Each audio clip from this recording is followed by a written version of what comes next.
What's up, Jalen? You guys like all popped in at the same time. What's up, everybody? How are you guys? Amazing lives. Thank you.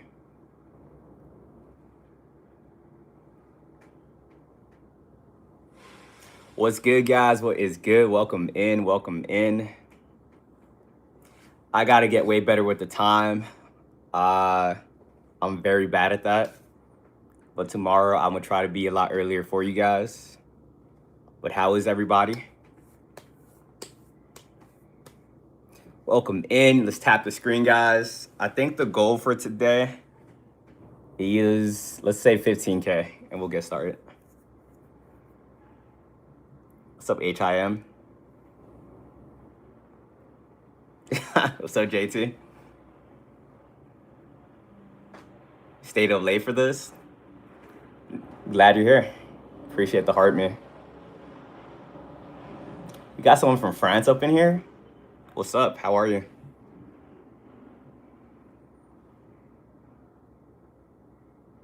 So good you're doing lives. Yeah, I'm a Sagittarius too. Twins. Delaware, fire. You love my videos? Appreciate it. 1 second.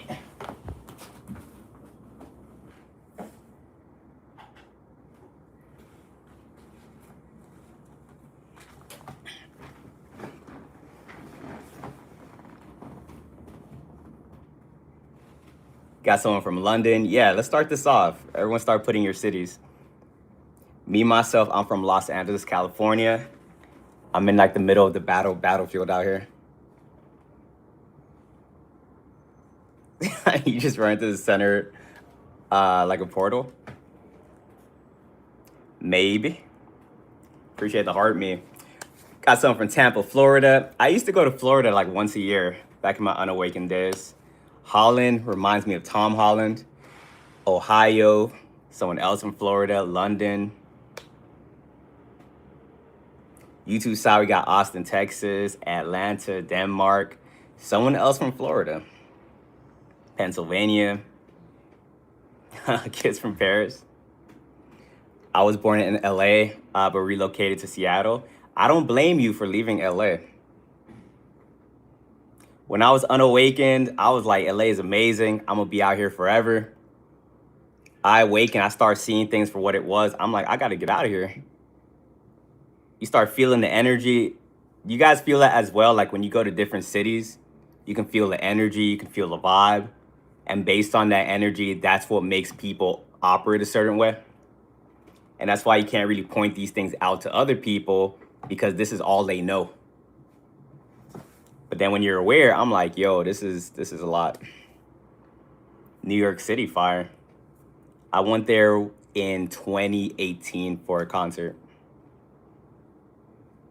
South Africa, why'd you put the 3 dots?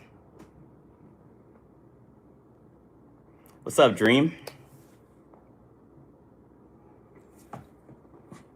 I believe in Jesus. LA seems a demon spawn. Hey, it definitely is. West Coast vacay. But everyone, welcome in, welcome in. I am You're Not Alone. I talk a lot about spiritual warfare. If you guys are new in here, get me to 15K likes. We're gonna get started. We're gonna be talking about soul contracts and mainly focusing on why your family treated you the way that they treated you. Why some of you guys had to go no contact with your family members.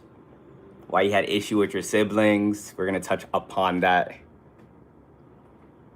Because getting born in the wrong family, you think that's gonna be a wrap once you leave.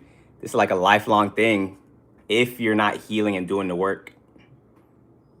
Maxine, appreciate the follow. Also, guys, subscribe to my YouTube.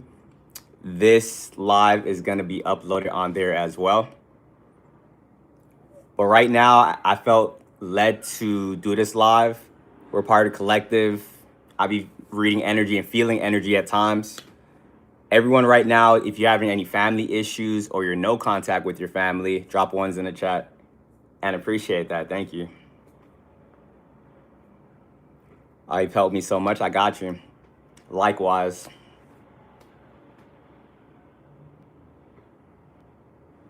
All right, that's surprising. Normally, when I say this in the beginning, it'd be like a little bit of the ones, little bit of the ones. That family one, a lot of ones just popped in right now. So that's why we're going to be talking about this stuff. Hopefully, you guys gain some clarity. A lot of you guys already know what's going on. So it's just going to be a rehash. Appreciate the heart, man. But how's everyone's day? Also, we're in the second half of the year. Let's try to finish strong. If the first half of the year wasn't great, you guys had the chance to kind of turn it around. Energy has been pretty chaotic in the beginning of the year. But also, too, I feel like when you're walking this path, it's like the energy is like always chaotic. I feel like when you're walking this energy, if you have like back-to-back good days or back-to-back good weeks, that will feel weird as opposed to like the latter. I kind of just got like normalized to this stuff. So it's like if my day is really good or it's like really bad, I'm like just at a baseline. Every day is a lesson facts. Just wake up, you're like, what is it going to be today? Ups and downs, facts. Mental health check-in. And I'm going to get started right now. Thank you guys for getting me to 15K likes. Before I start these lives, I just always want to just kind of connect with you guys. But how are you guys feeling? Mental health wise, like how was your day? How was your week? It's today like Monday, right?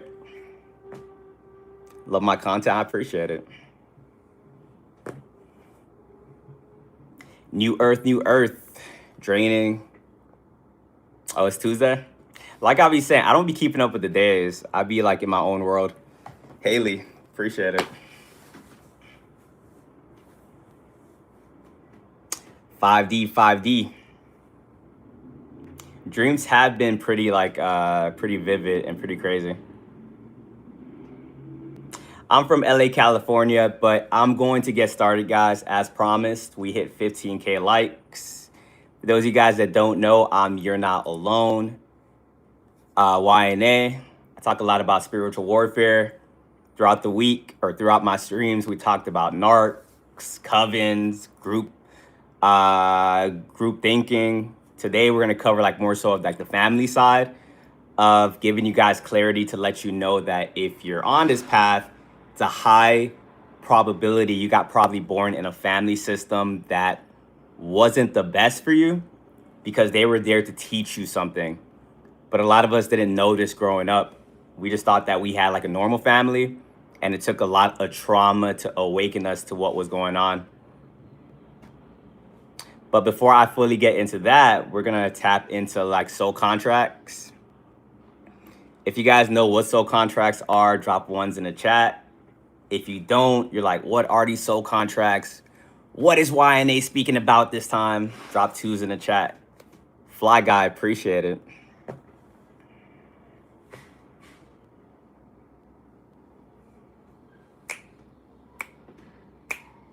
So soul contracts. Before you guys came here, I want to say a warning beforehand because I know some of this information, people probably just stepping into it. If this information gets a little bit too much for you guys have the option to leave. We will be talking about a lot of triggering stuff throughout this stream. But throughout your life, you probably was always saying to yourself, like, I didn't choose this. I didn't choose this. You probably looked at your parents like, why'd you bring me here? Why'd you bring me here? And then after you awaken, you come to find out that you did choose to actually come here. And some of you guys are probably thinking like, why would I choose to come down here? This is horrible. I would have never done that in a million years. But then you start to understand that, yes, life is hard. Yes, you go through a lot of hard things. Born in family systems where like you probably had like one of the worst families in the world. But at the same time, when you're suffering, when you're going through things, you're learning. You guys came here to evolve your soul, to advance, and you can only really get that through the human experience. And the more you go through, the more you're going to learn. I talk a lot about spiritual warfare, guys, and understanding that the spiritual warfare that is happening on this planet, they are trying to keep you guys down here. They're trying to keep you in an illusion, keep you in the matrix. And if you don't wake up, once you leave this planet, ideally you want to be able to learn what you got to learn, accomplish your soul contract, and be able to transcend to the next dimension. If you don't learn what you got to learn, you're going to come right back down here to do it again. And I'm going to say that again because, like, new people that's in this chat, if you take anything from this stream, leave with this information. If you don't learn what you got to learn, you're going to come right back down here to do it again. And I want that to resonate with you guys because that should be enough to motivate you guys to get on what you got to do. Learn the lessons, forgive people. Don't let this stuff stress you out. Because if you don't, and you got to come right back down here, I'm not coming back down here. Maybe some of you guys in the chat, you guys like planet Earth. You guys are having an amazing time here. Me, myself, I keep it honest in these streams. I don't want to come back down here. Maybe when I get older, but right now in my current awareness, Earth is not for me. To me, Earth feels very ghetto. I don't know what these people are doing down here. If you guys feel that way as well, drop ones in the chat. Drop ones in the chat. You guys probably always felt that, like, growing up, like you always like was different. You was never able to fit in. Probably thinking to yourself like, man, like I got to conform. Okay, they're moving like this. Let me try to like learn how to move like that. Watch the things that they are doing. You come to find out that with these people, you could like even be exactly like them. Like, let's say like you actually was able to make yourself a carbon copy of these people that you're trying to fit in with. They still will not like you. Because as we talk in these streams, it's a spiritual warfare. These people don't like your spirit. Because your light is irritating these people's demons. And a lot of people sold their souls along the way. And that's why when you go out into society, you're dealing with like a lot of NPCs, demons. Everyone out there is not a human being. And you guys have felt that yourself. Like, you just be chilling. You haven't even said one thing and someone doesn't like you. That information gets back to you. You be thinking to yourself, like, I haven't had one conversation with that person. Why don't they like me? Like, what I do? And then when you guys are an empath, when you guys are tapped into your clairsentience, you absorb all of this stuff. Like, just hearing someone doesn't like you is enough to make us feel like, yo, like, am I, like, you just start being overthinking. You just be in your head. Once you don't have this information and when you're not aware. Now we don't care, honestly. And if you guys are in the point right now where you still care what other people think, if you're going to walk this journey, you guys got to clear that out immediately. Everyone in this chat, if you still care about what people think about you, you got some work to do. Because if you still do and you're still chasing external validation, these humans are weird. Like, people that don't work on themselves, someone could just not like you, just not to like you. And if you're basing your self-esteem on how other people are feeling about you, that you're going to have a very depressing life. And that's why the journey in our soul contracts is for us to shift from the 3D to the 5D. When you're in the 3D, you're still moving out. You're still moving in ego. You're still moving in like, I got to impress other people. You're still moving in, I got to get this validation from individuals that probably will never like me. And moving that way is exactly how people can keep you under their control. If you guys was in the stream yesterday, we were talking a lot about witchcraft. If you still move in ego, a lot of people can just like use that against you to manipulate you. And that's why you got to be aware at all times, because these people, they're very crafty. People be studying you from afar. They be looking at you and like, oh, they want validation, so I'm gonna withhold it so they can chase me and I can have them under my control. But if you guys stay on what you're supposed to do, stay on that path less traveled, do things to get you closer to completing your soul contract, you'll naturally, like, all that stuff is just going to kind of roll off of you guys. That's why a lot of us in here, that's why we kind of went through the same experiences. The dark night of the soul, having to go through our ego death and having to figure ourselves out. Because a lot of us have similar missions in here.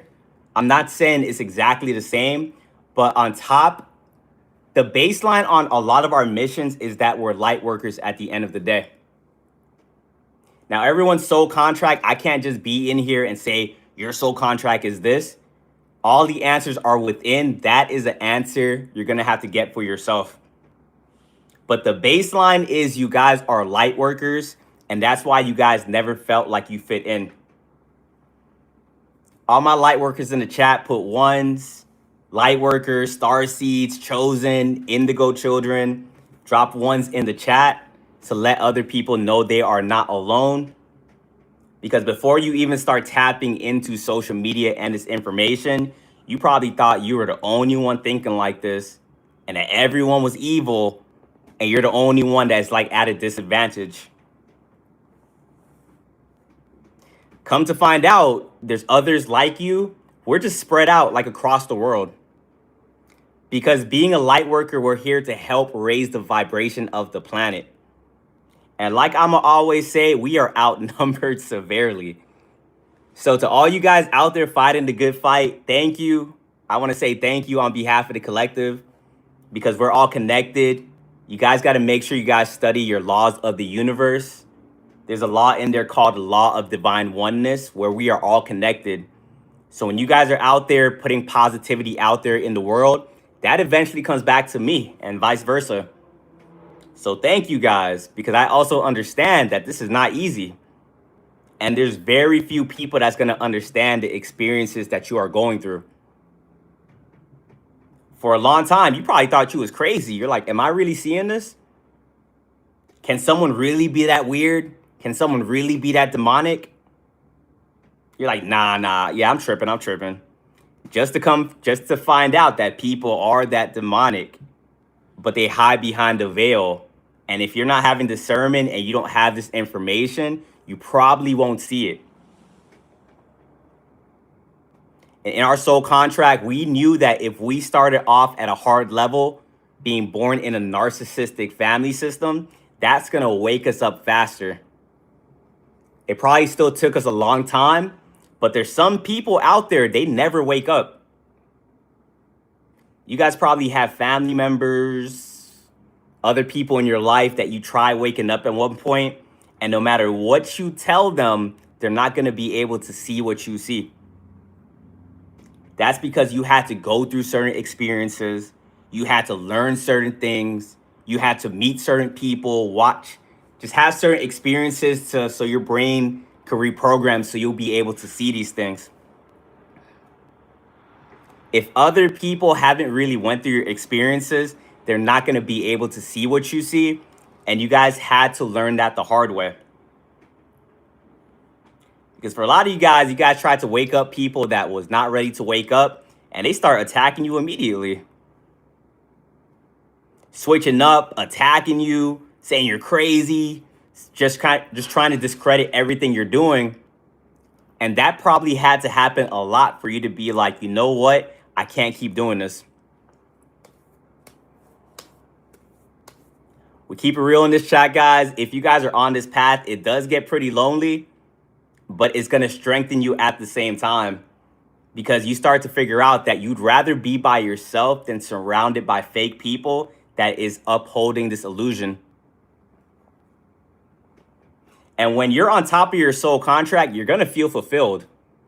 That's the motivation I can give to you guys. Whenever you feel lonely, whenever you feel like you want to go back to the matrix, think about when you're actually doing the high vibrational things you're supposed to do, and you're fulfilling your soul contract and being on your highest timeline. That's when you feel your happiest. You're probably the most alone you've ever been, but simultaneously, you're the happiest you've ever been at the same time. Because once you're awake, you get away from demonic people. You get to get away from energy vampires. Your whole time growing up, you probably didn't even know these people were siphoning you. And that's why it was so hard to believe. And you wanted to constantly gaslight yourself. Whenever you guys are going through these really hard experiences with people, situations, what's going to help you is telling yourself that you did sign up for this. As hard as it feels, remember, you signed up for this. So the faster you can accept that, and the faster you can learn a lesson of like whatever this situation is trying to teach you, the better it's going to be for you.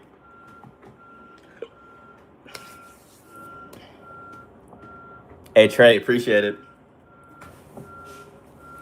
Because once again, if you don't learn what you got to learn, you're going to come right back down here to do it again. For example, you guys see people out there, sometimes they date the same person over and over and over. These demons be body hopping. So if you had a narcissistic relationship, you break up with that person and you don't heal, you're going to attract the same person. And these demons love when you don't learn that lesson. Because when you think you found another person, that demon is right in that person. Oh, it's like easy target. We get to siphon this person again.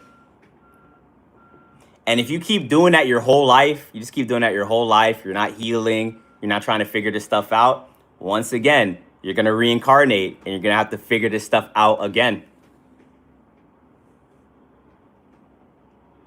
So I don't know about you guys, but I'm trying to figure this out like right in the get-go.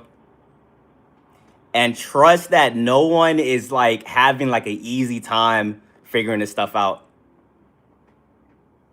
Because if you're constantly on the path of like growing, trying to figure this out, being on your highest timeline and going towards your purpose, you become the biggest target in society when you're getting closer to getting off of this planet. You got to think of your energy as a gold mine, and it's hard to think about it when there's like so much other people out there, but your energy is supplying this matrix. And if you're able to get off this planet, that's one more person that's not supplying it. And plus, along your journey, if you're on your highest timeline, you're tapped in, you're high vibrational, you become a threat because you are able to awaken other people by your actions. You become very influential when you're on this path and you just stay the journey. And a lot of us are able to see it. Like when we're staying celibate, we're staying away from negativity, we're learning our lessons. We hit that divine rank. All my guys in the chat, we hit that divine masculine role. All my women in the chat, we hit that divine feminine role. And it's amazing being at that point because a lot of good come with it.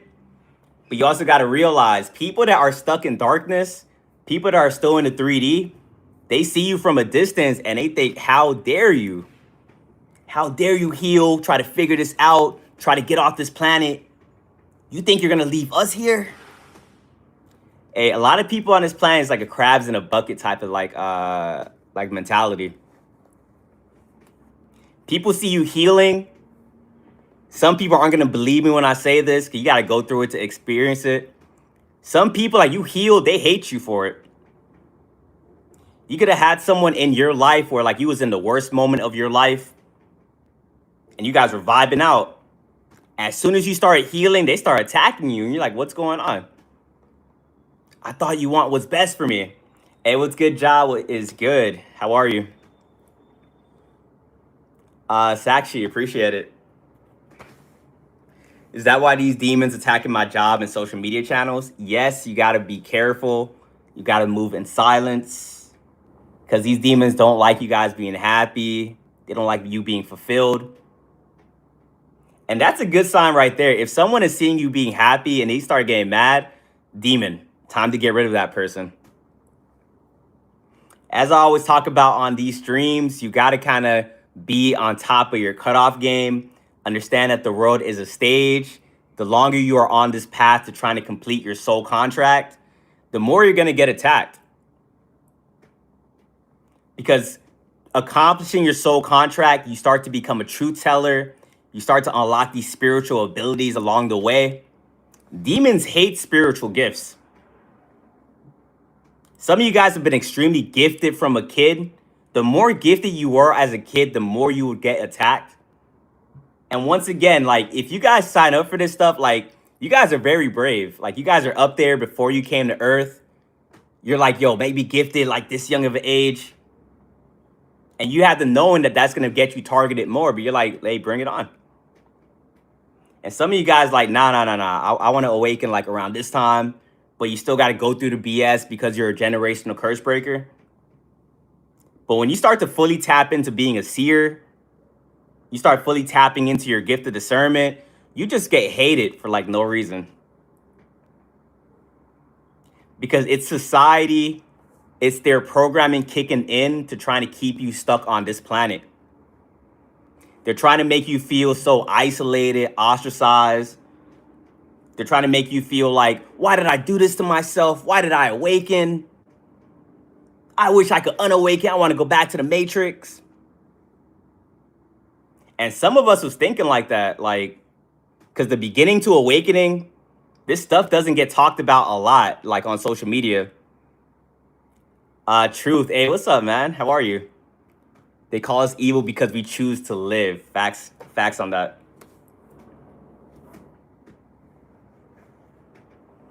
But yeah, when you're tapping into these abilities and they start seeing that you're able to see through these illusions and see through people, you're going to get attacked a lot for it. And like I said before, a lot of us did want to turn this stuff off because of how much they were attacking us. That beginning awakening period is a hard time for a lot of people because there's not a guide, there's not a manual to this stuff. You don't awaken and someone comes to pick you up in a car and say, all right, we're going to let you know what your soul contract is. This is your ability. This is how this works. You're getting attacked because of this. You just wake up one day and it's like you're just in a battle. Like you just wake up, it's a war zone. You get thrusted into the middle of the ocean. You don't know how to swim. You're screaming for your friends to come help you. They see you in the ocean. They're just laughing at you. You got your family jumping you. You're like, yo, this is insane. And then it's so much trauma after awakening. You're like, all right, like, why would I want to do this? So if you guys are on the other side, that means you had to put up with a lot of trauma. And that's why I like talking to people on my frequency, because you guys just get it. I don't even have to be super specific. I can just be talking like very like surface level about these experiences. And you're like, I know exactly what that person's talking about. But once again, when you're on this path and you're trying to accomplish your soul contract, you're awakening, a lot of people are not going to get these things. Because once you hit a certain frequency, it's like you're speaking a different language. If we have people from our past that's not awakened come into this chat and sees what we're talking about, they're going to think we're crazy. If any of your guys' friends from the past or your family members of the past come in here and they see you saying real facts, they're going to think you lost your mind. Like, what are you guys planning? What is this? What is going on? They'll get very scared, very nervous. Like, what are we planning? What's this guy with the hat? Like, what is this soul contracts? Shut them down. Shut them down. Because once again, people are under a spell. People are under a program. And that program is there to stop us from leaving this planet. It can be in a very overt way, a very overt attack, or it could be a covert attack. But recognize there's very few awakened souls that's on this planet. And the majority of this planet is surrounded by NPCs. Who knows what NPCs is? Drop the acronym in the chat. And we'll see who gets it first. The TikTok side or YouTube? TikTok or YouTube? TikTok or YouTube? Andrew got it right. Congratulations on the TikTok side. NPC stands for non-playable character. That just means someone that is unconscious. That just means someone that is, whoever pinned that, I'm guessing it's Ja. Thank you. That just means someone that's unconscious, someone that is still a part of the matrix. I hate to say it, guys. I know this picture is very colorful right here. I know this looks like it's going to be an amazing time. I don't know what they're doing back there. That looks fun, actually. But after you awaken, NPCs, they become your enemy. And people that's still in the matrix, they can get possessed by that NPC at any point if you let them know you are awakened. A lot of you guys, as soon as you awaken, you got jumped by a bunch of NPCs. They was not letting you breathe because the people around you are people that's still within the matrix and people that are still a part of the program. Your family members start calling you crazy, start ostracizing you, your friends. You probably got fired from your job. People stopped understanding you.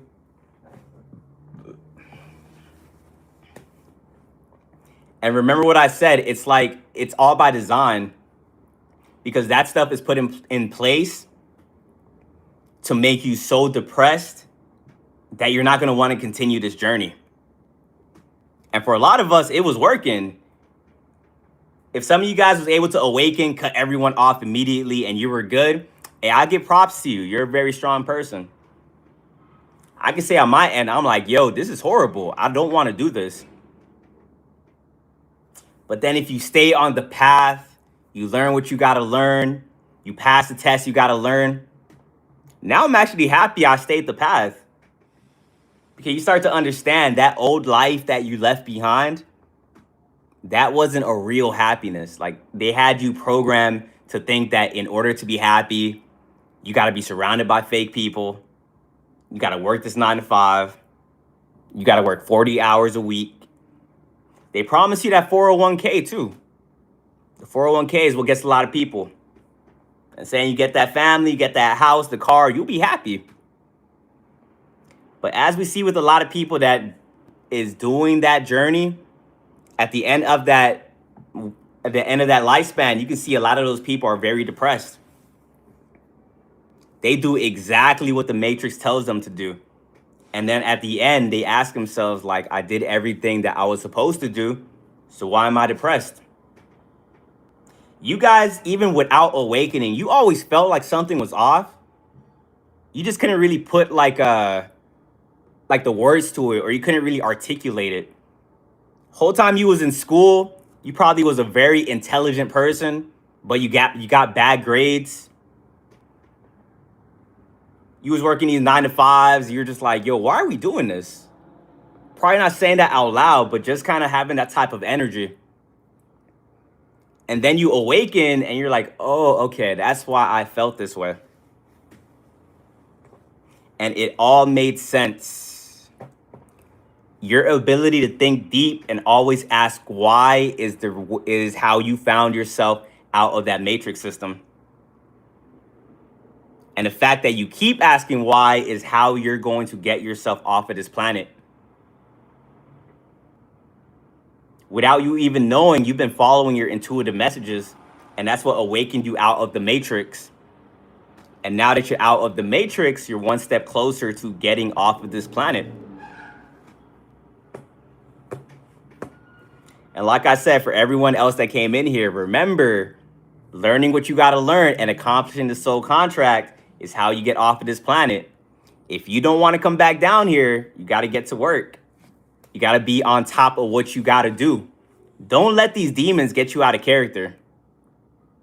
That's how a lot of you guys stay very calm and stay unbothered, because you see the bigger picture. If you guys are responding to these demons, if you're letting them like get you out of character, you're responding to the smear campaigns, you're letting them convince you that you're not who you think you are, all that stuff is going to delay you guys. And yes, life might feel hard. You might always feel like you're bombarded by these demons, this and that. But the one that is like constantly learning, the one that is constantly asking why and figuring these things out, I hate to say it, but you're going to be the one that gets attacked the most. Because every time you learn that lesson, now life has to show you that new lesson. New levels, new devils, and you guys evolve very fast. And that's why I'm always saying, when you guys are on this path, yes, you can be humble, but still be a realist. You guys learn very fast. You guys learn more than the average person, and you guys evolve at a very fast rate. And that's why for a lot of you guys, it's very hard to have friends. It's very hard to be in relationships. Because as you are evolving, you might meet someone that's on your level. But then when you meet them at this level and you keep evolving, now this person isn't on your level anymore. And it takes a very mature individual to handle your energy. And that's why for a lot of you guys, you barely find these people. Because a lot of people want to see you doing good, but they don't want to see you doing better. Which is a weird concept. And once again, some people in here are not going to believe me, but that's how a lot of human beings work. For my light workers in here, you guys have the mindset of, I don't care if someone's above me, below me, same level, you're going to treat them the same way. Because you guys don't operate on a social hierarchy. Social hierarchy, like, what is even that? Like, you're like, nah. You treat people like, if you're cool, they're cool. And you'll treat them how, if they treat you with respect, you treat them with respect. But a lot of people in society operate in a social hierarchy. And the thing with that social hierarchy is like, this friend or family member that you had right here, where you guys was on the same level, if you met them, and once again, I'm saying it from the perspective of how they think. I don't even like talking in levels. It just feels weird. But that's how people look at society. This person that you guys are on the same level, if you met this person when they perceived you to be higher, like you met them right here, you would have no issue. Like, in their head, they're like, oh, they're above me, or great, this and that. Unless you give that person access and you just start treating them normally. But the example I'm trying to make is more so on the fact of, up here, right here, they'll treat you with respect. But let's say you're right here, and then you start elevating, and you get to that same spot, they're going to view it as like, we were once on the same level. So who do you think you are to elevate yourself? And now they're going to start doing things to try to humble you, pull you back down to their level, start doing weird things to sabotage you. And jealousy is a very powerful emotion for these demons, guys. And once again, like, it's hard for you to put yourselves in the shoes of these people. You're like, who would think that way? You're like, YNA, that sounds like a lie. No one would do that. Hey, if you guys are in this chat, you're on my frequency. We've all experienced these things firsthand. How many of you guys experienced that? Drop ones in the chat. Someone's jealous. They try to ruin your life. They abandon everything they're doing, their whole career, just to try to focus on you, to try to take you out. A lot of ones.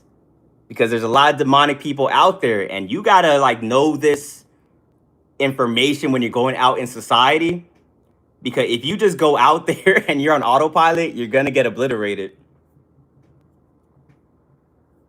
People aren't as they seem, guys. If you're thinking everyone's thinking like you, everyone's whimsical, everyone has their Care Bear energy, everyone's a light worker, and we're in a war. Yes, there's a side of good, but there's also the bad people. And a lot of them don't even know what they're doing. That's the scary part about it. You have all this information, you're tapped in, you can see what's going on.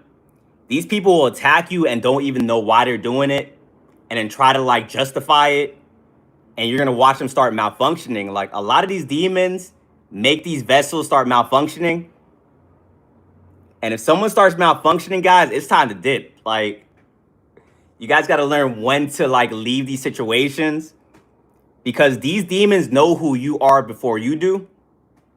A lot of you guys had to go through rock bottom for you to even consider that, oh, I might have a higher calling. Because you guys aren't like egotistical people. You guys are humble individuals. A lot of you guys probably had people humbling you because people viewed you as attractive, spiritually attractive, intelligent, kind, empathetic, all these different things that you probably didn't even know you had, because your whole life growing up, they did their best to snuff out that light from you.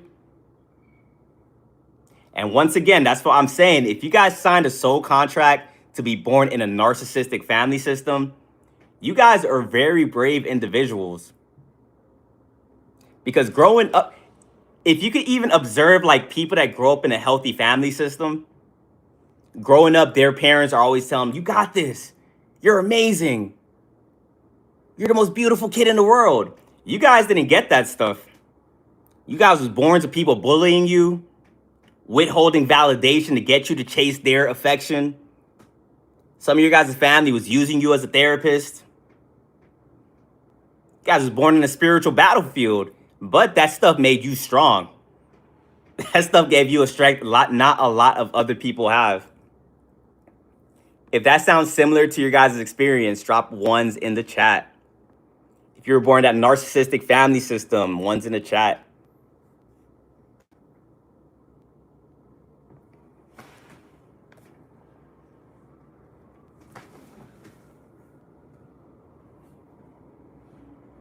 And real fast before we get into this, want to give you guys positive energy because like I said, that is not for the weak.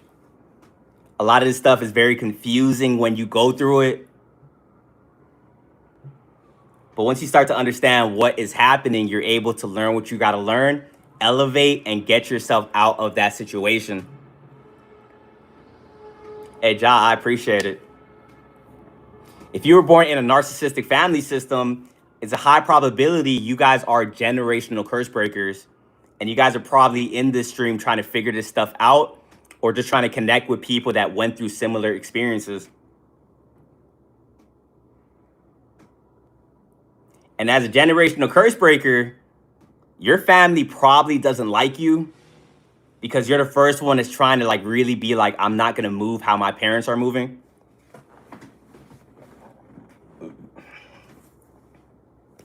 Growing up, just subconsciously, you're probably looking at your family members and thinking, I don't want to be like them. I don't want to move how they are moving. And just by you having that thought, you became the one that was singled out. You were the one that was bullied within the family. If you guys had siblings, your sibling was probably a carbon copy of your parents. And even though they were on paper a way worse person, your parents gave that person like all the attention. And that stuff will really kind of psychologically affect a child because you're not born, like you don't just have this information. You're like a 10-year-old. You don't even know the word narcissistic. All you wanted was some parents to actually love you how you saw other families getting loved, how other families was loving kids in these movies and TV shows. And because you didn't have this information and what is a dangerous thing to do on this journey that we had to grow out of really fast was thinking you were the issue. How many of you guys at first always thought you were the issue? Drop ones in the chat. Because to break out of this stuff, it takes you having to accept a lot of dark things. And that's why when you guys have this information, you can't really go out there and open up to people that had a healthy family system because they're not going to believe you. Because in their eyes, they're going to think, how can a family member do what you're talking about right now? And then once again, you're going to think you're crazy. You're like, all right, maybe I shouldn't be thinking that. Hey, Nicolette, appreciate it. All of us awaken to this stuff, different ages, guys. I always want to say in this stream that it took me a minute to actually figure this stuff out. Because there's a lot of reprogramming of the brain that you got to get out of. And growing up, you don't even know how much witchcraft and programs is being thrown on you. And one program we had to break out of was understanding that the program they had on you was that family can do no wrong. And because we thought that, because we had the rose-colored glasses over our eyes, we filtered out a lot of stuff that they were doing to us. A lot of us thought we had normal childhoods. We just thought this stuff was normal because this was the only stuff that we knew. We didn't have anything else to compare this with. You probably didn't even know this stuff was not normal until you left or you opened up about this stuff to other people and they start gasping. Are you sure you went through that? To the point where they don't even believe you. And that's how you know you guys signed a soul contract to be in a very demonic family. And when you're of the light, they're going to make you feel like you're the issue while at the same time siphoning you of all that energy that you have. But because you guys are deep thinkers, the way that you guys be thinking and the way you guys always ask why, eventually you were going to figure this stuff out. As much programs that is on you, this matrix is all about control. This witchcraft is all about control. They might have you guys in the beginning, but you're going to start figuring this stuff out eventually.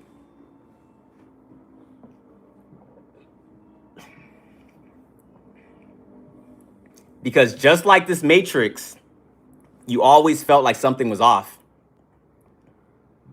You couldn't put a word on it, but even within your family system, like you just knew something was off.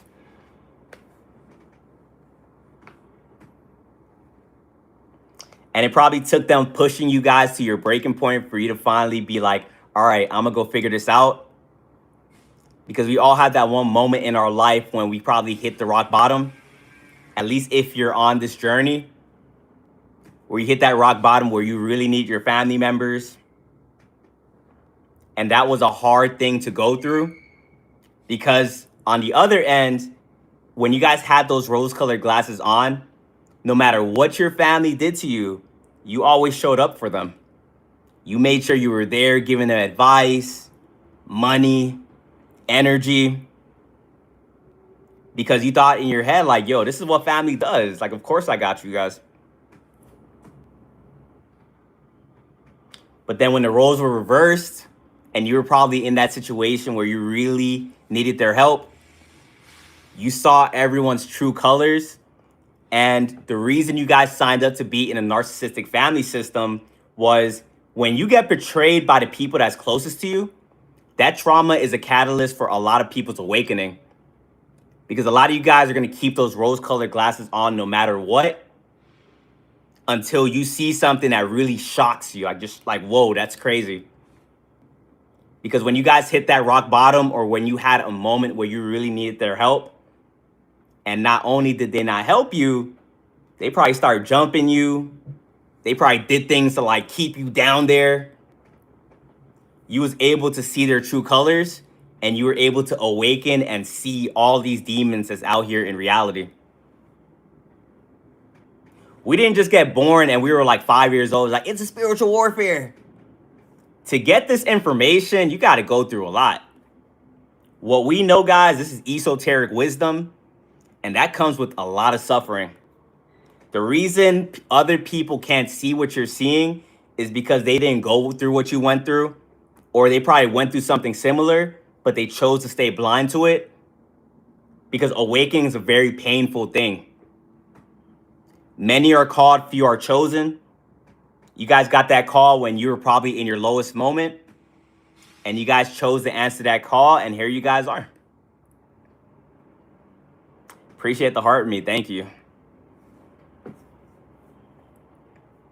You guys chose to answer that call, and you're like, yo, okay, all right, look, we're going to figure this stuff out.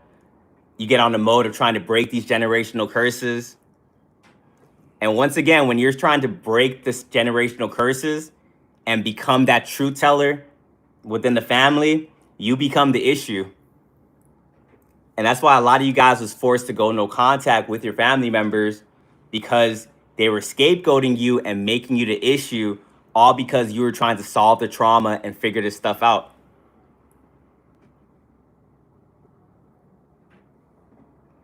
Another thing that probably awakened you to this stuff as well was, after leaving your narcissistic family, you tried to operate in society in a normal way, but then you started to see that you were at a handicap.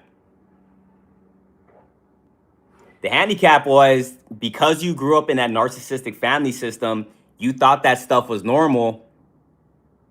And because you thought that stuff was normal, you went out into society and you start attracting these same people. And that's when it comes to being in these narcissistic relationships, these avoidant relationships, because that generational curse within your life was trying to repeat itself. You probably had an avoidant father, a narc mother, or a narc father, avoidant mother. And all that stuff that was passed down onto you, you would attract narcissists in a relationship. You would attract avoidance. Kept wondering to yourself, like, why do I keep attracting this? Why do I keep attracting this?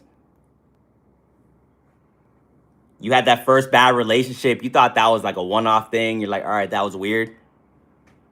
Then you date someone else and you're like, all right, an even more weird person. You start asking around, like your friends, other family members. They're still in the matrix, so they can't really give you good advice on this stuff. They'll give you like very like surface level advice, very basic advice. What's some things people in the matrix will say, like there's more fish in the sea, or you're just not dating, you're just not looking in the right places. It doesn't care what place you go to, how much fish you go through. If you are thinking a certain way, you're going to keep attracting the same people to you. Nicolette, appreciate it. And that's why this information, you got to go out there and like, you got to learn, like, and you got to pay attention, because a lot of people around you are stuck in these illusions and not many people can help you. But that's the beautiful thing about this reality. If you are going within for the answers, if you're paying attention, if your relationship with God is very good, then these things will start to reveal itself to you. Whether in downloads or you going out there and going down the right rabbit holes. Because after we dealt with like these narcs and these avoidance from the childhood that we have with these narcissistic family members, that's when we started going down these different rabbit holes, and we got to work. We didn't know this stuff was happening beforehand, but we're like, all right, let me watch the right videos. Let me journal. Let me meditate. And then we started awakening, and then you started to see that this was all by design, and all this stuff had to go the way that it went.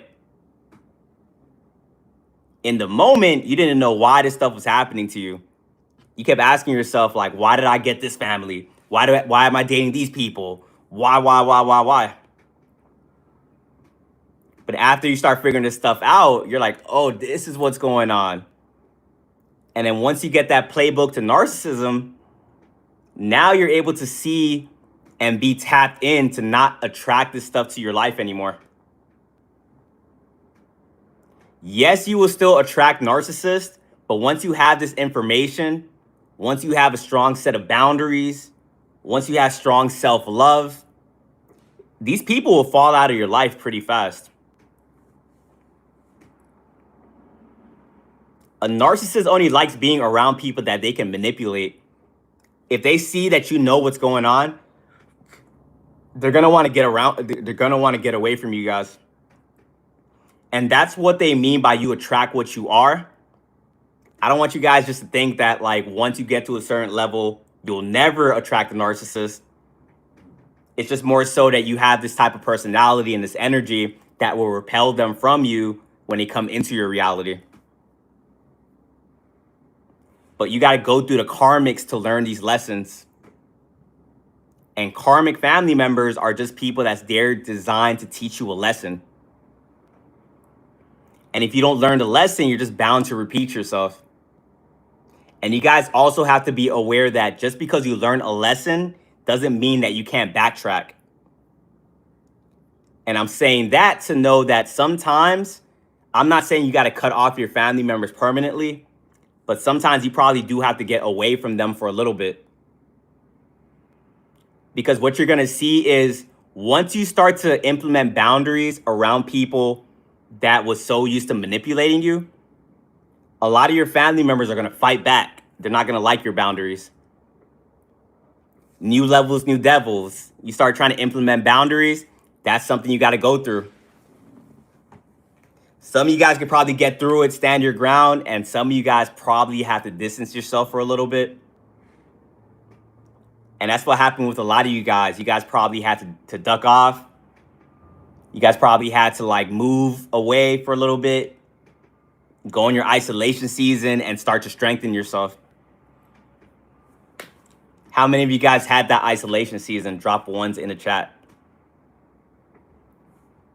It's very hard to sprout and grow if you're in an environment that is so willing to keep you at a certain level.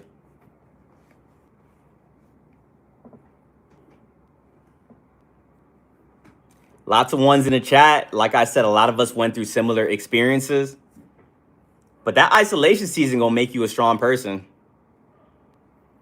If you're in your isolation season and you're figuring this stuff out, you're getting the information, you probably don't know it in the moment, but when you go back around these people, you'll see just how strong you got. But remember, even though you learn these lessons, you can backtrack. That's why for a lot of us, like we elevate and then you have people from the past, they try to come back around you. Because as I be talking about whenever I discuss quantum jumping, you're always going to have gatekeepers trying to stop you from getting to that next timeline. But you're also going to have people from the past coming back around to try to pull you back. Some of you guys notice that sometimes there's people in your life that no matter how much you grow, how much you evolve, they're always trying to remind you of who you used to be. And if that's the case, those are people you don't need to be around. You need to get away from them. People that aren't trying to honor your growth, they're trying to put you in a box. Because that's like a manipulation tactic. If they keep trying to treat you like that, eventually you're going to start acting that way to fit their perception of yourself. And it's always going to be this constant battle, this constant power game. Healthy people, if you're growing, you're setting boundaries, they're going to love that for you. Even people that's been in your life for like a long time, like if you randomly start setting boundaries, they might feel a little weird about it, but they'll get with the program. And your boundaries is there to show you exactly who needs to be in your life and who doesn't deserve to be in your life. Because if you set a boundary with somebody and they start tripping, they start turning into an enemy, they start trying to punish you for your boundaries, hey, it's time to get that person out of your life.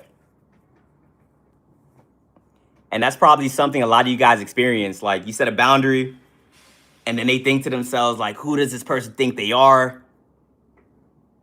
They start trying to punish you by like excluding you or being like, I'm gonna stop talking to them for a little bit. Hey, Jefe, thank you for the galaxy. You are amazing. But if you guys are truly in that isolation season and you start learning what you were supposed to learn, that stuff is not going to affect you. They can be like, all right, I'm going to punish this person. If you truly did the work, you're going to notice that stuff and you're going to dip immediately. And that's how you got to train yourself to be in this reality. Like when you start seeing people act weird, you already healed from this stuff. You guys signed up to be in that narcissistic family system.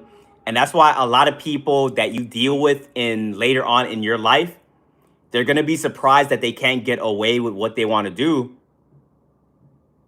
But that's only because you went through the stuff in the past already. You already dealt with the narcissistic family system. You've been dealing with this stuff since like you were a kid. You were born like already battling like level 50 warlocks. So when you're older and you got like this level 5 warlock coming your way, a level 10 warlock, and they try to do these manipulation tactics on you, you see this stuff clear as day. And you guys will have a lot of warlocks, a lot of narcs looking like rookies out there. And they're going to think to themselves, why can't I manipulate this person? Because one thing about you guys as well is you don't look like what you went through. You guys don't have a victim type of mindset. You guys probably had one of the worst childhoods, went through all this trauma, but you guys are still smiling. You guys are still like exuding that Care Bear energy, still being a good person, smiling, this and that. Remember, these demons, they operate like on a social hierarchy. This society is very narcissistic.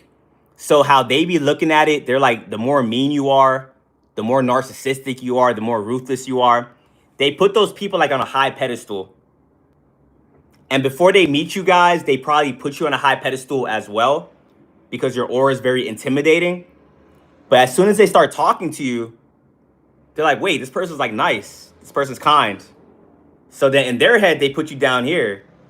And then you keep being kind with like a demonic person. Now they think they're above you, and now they get very disrespectful. If you guys experience that, drop ones in the chat. You notice with some people, if you act more mean, they're more respectful. Some individuals, it's like if you just give them your genuine personality, they get straight to tripping. And once again, people in the chat like us guys, no matter how you act, we're going to be cool with you. Up, below, same level, you're cool. Like, you're cool. If you give us good energy, we'll give you good energy back. These demons aren't looking at it like that. They're looking at this like matrix as like group thinking, the social hierarchy. There's invisible rules you got to follow. And once you guys break out of this narcissistic family systems and you're no longer like you got scapegoated in your family system, you guys don't care about that social hierarchy. And people are constantly going to try to scapegoat you, but you're going to get to a level where this stuff does not affect you anymore. Because if you guys are going to if they're going to try to bully you, you already dealt with your family bullying you. So like, what more can these people actually do to you? But also they're going to assume that you never went through anything because of how you look. And they always got to find out the hard way that, all right, even though you look this way, you still got that version of you that doesn't play these games with people. You still got your boundaries. And when you guys are able to switch between those two versions, you guys are going to scare people out there. And whenever you guys are telling me these stories about you're scaring people, the narcs, antagonizing them, hey, that's a beautiful thing in my eyes. Because these narcs are so willing to bully weaker people that they assume to be weaker.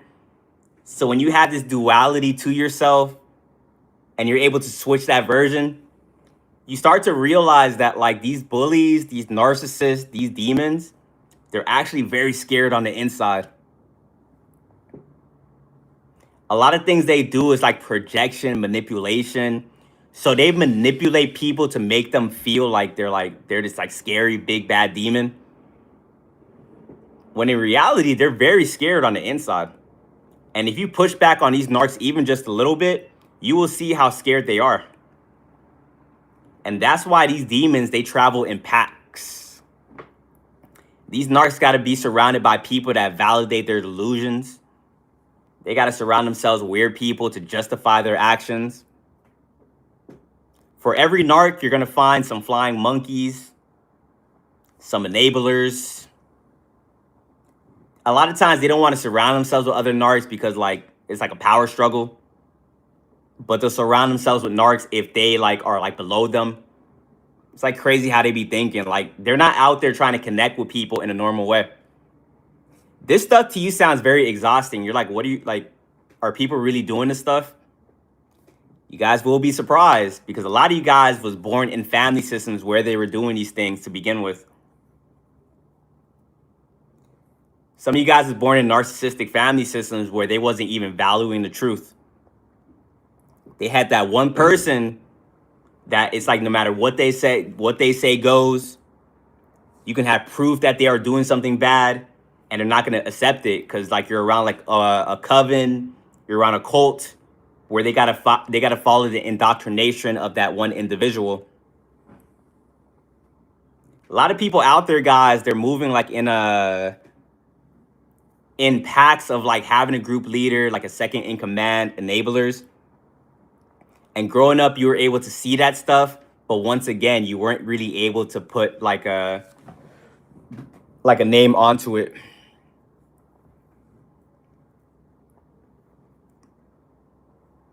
But once again, if you guys are dealing with these narcissistic groups and you guys push back a little bit, like that's going to expose that person in real time. Because the illusion that they're giving with the other people is that they're tough, they know what they're doing, they're super intelligent.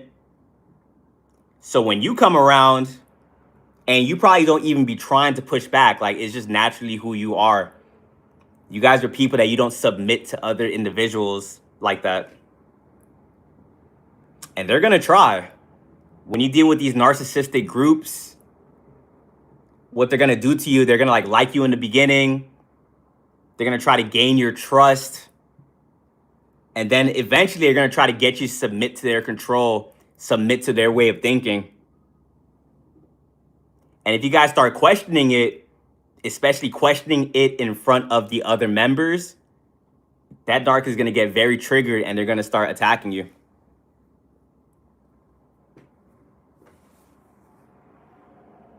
And that's why a lot of you guys get scapegoated in these very groups.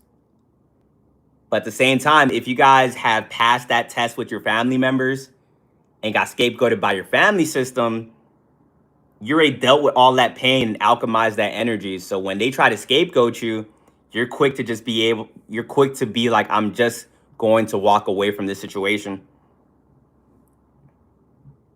And when you walk away from these situations, you do something that they don't expect. Because these groups have also been doing this stuff to like a whole lot of other people. And then trying to do the same thing to you and you don't react to what they're doing. You're just like, all right, I'm gonna walk away.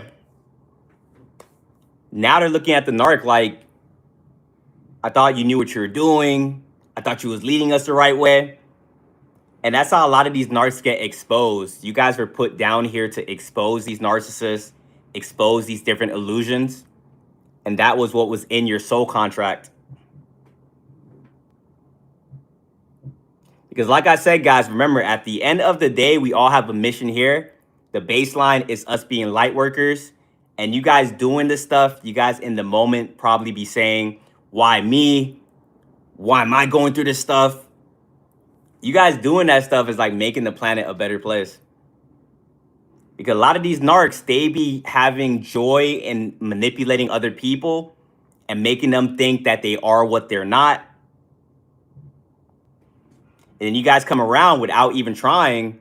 You guys expose that person. And now people see who they are. They start cutting them off. And the biggest fear of the narcissist is being alone.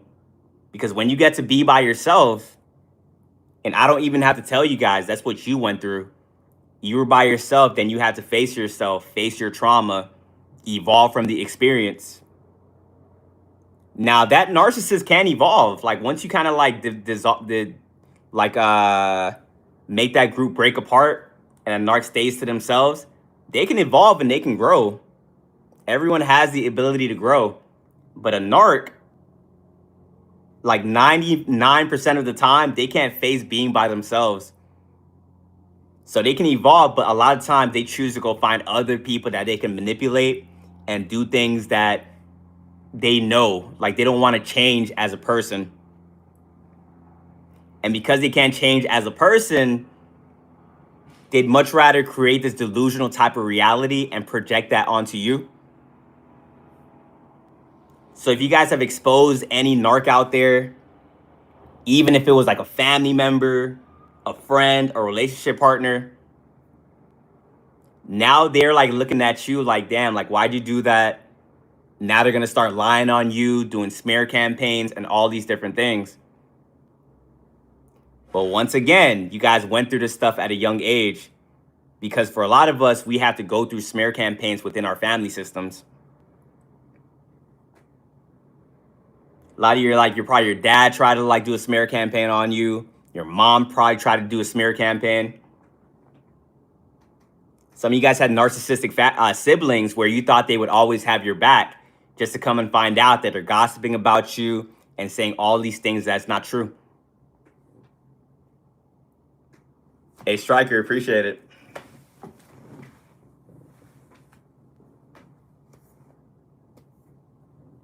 But understand, guys, when it comes to these narcissistic family system, these karmic family members, you got to get over this spell of understanding that family can do you no wrong. And that's why we had to learn this from a young age, because there's still some people out there that don't think it can happen to them. But once you're able to learn that lesson and disconnect from them, do know you do have a soul family out there, like we all have it.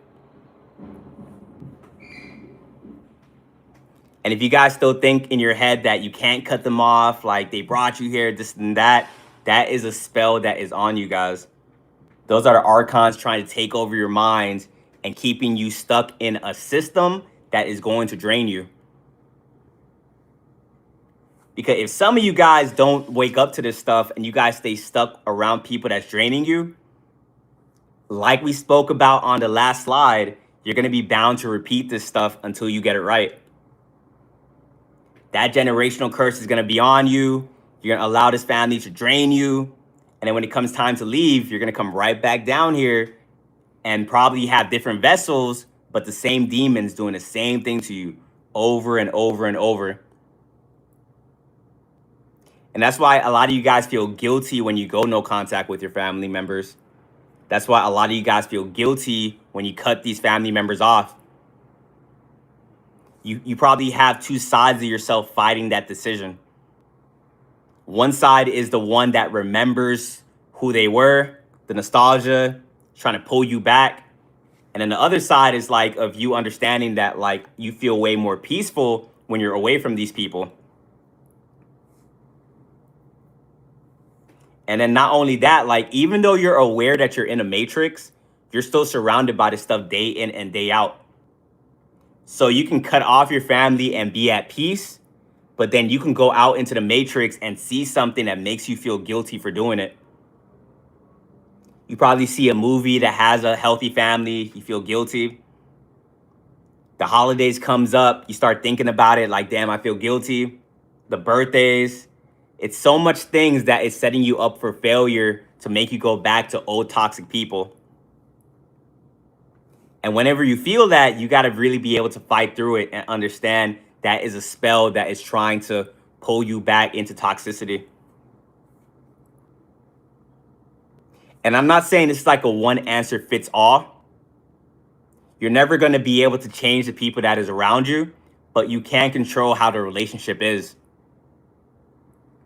Some of you guys in your soul contract, you had to get away from them. You signed up for a family that you were never going to be able to be around because every time you got around them, it was just straight toxicity. But some of you guys probably can still have some type of relationship with them. And if you guys are still trying to be around narcissistic family systems, you just got to make sure you have a strong set of boundaries. Don't let them run over your boundaries. Just kind of be firm with it. And it's going to feel weird too. Trying to set boundaries with people that was always just manipulating you and bullying you. But that's the price you got to pay. And if it's very hard for you, then you got to stay away from these people.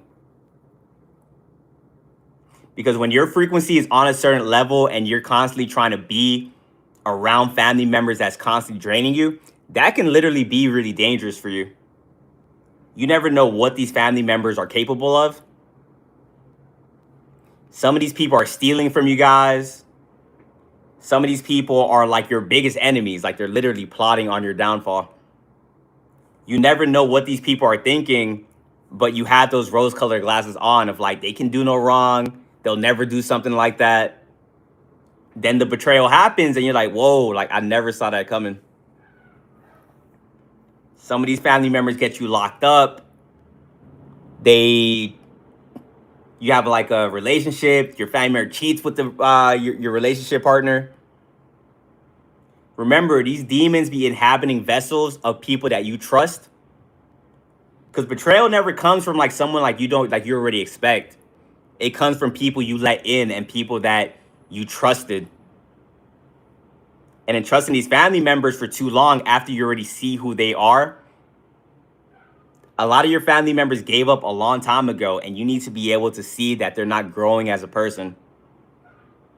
For me, how I treat my life is if people around me are willing to grow, like no one's perfect, I'm not perfect, but people are willing to grow and hold accountability for their actions, then yeah, that's people I can have around me. But if you're around someone that can never take accountability, for me, that's not someone I want to be around. Someone that thinks they're never wrong, that they're perfect, nah, I got to get away from that individual. Because that means you're just going to make up whatever reality whenever it suits you. You can have all the proof in the world. They're just going to be like, nope, nope, nope, nope, nope. And you try to get a narc to take accountability, that will literally have them try to ruin your life after that. Because you're trying to force a narc to take accountability, that's putting the mirror up to their face. And as we talked about yesterday, holding a mirror up to a narc's face is going to have them start freaking out. They're going to think to themselves like, stop, put it away. And doing that can have them like really just like start like smear campaigns. And I'd rather go through a smear campaign with a stranger than within a family system. Because in the family system, they know a lot of people that know you. All smear campaigns are bad, but if I go through a smear campaign like at work or something, or with a stranger, you're telling other people that I don't really like care about. But a smear campaign within the family system, then that's toxic. That's drama. You start to see a lot of your family members like the drama, like the toxicity. Some of them know you're not in the wrong, but they want to feed into it so they can have some type of entertainment. A lot of these people are the ones you are related with. And you got to be able to see it and be able to like cut them off to protect your energy. Because if you don't see it and you allow these people to drain you, like I said, you will reincarnate back onto this planet. And some of you guys are very empathetic where you think to yourself like, oh man, I don't want, like, if my parents are never going to learn, are they going to have to come back down here? Some of you guys have the understanding as well, like in your soul contract, maybe your parents won't figure it out in this lifetime, but they'll reincarnate back as like your kid or something. And if they come back as your kid, then you get to like teach them the lessons. They're more impressionable.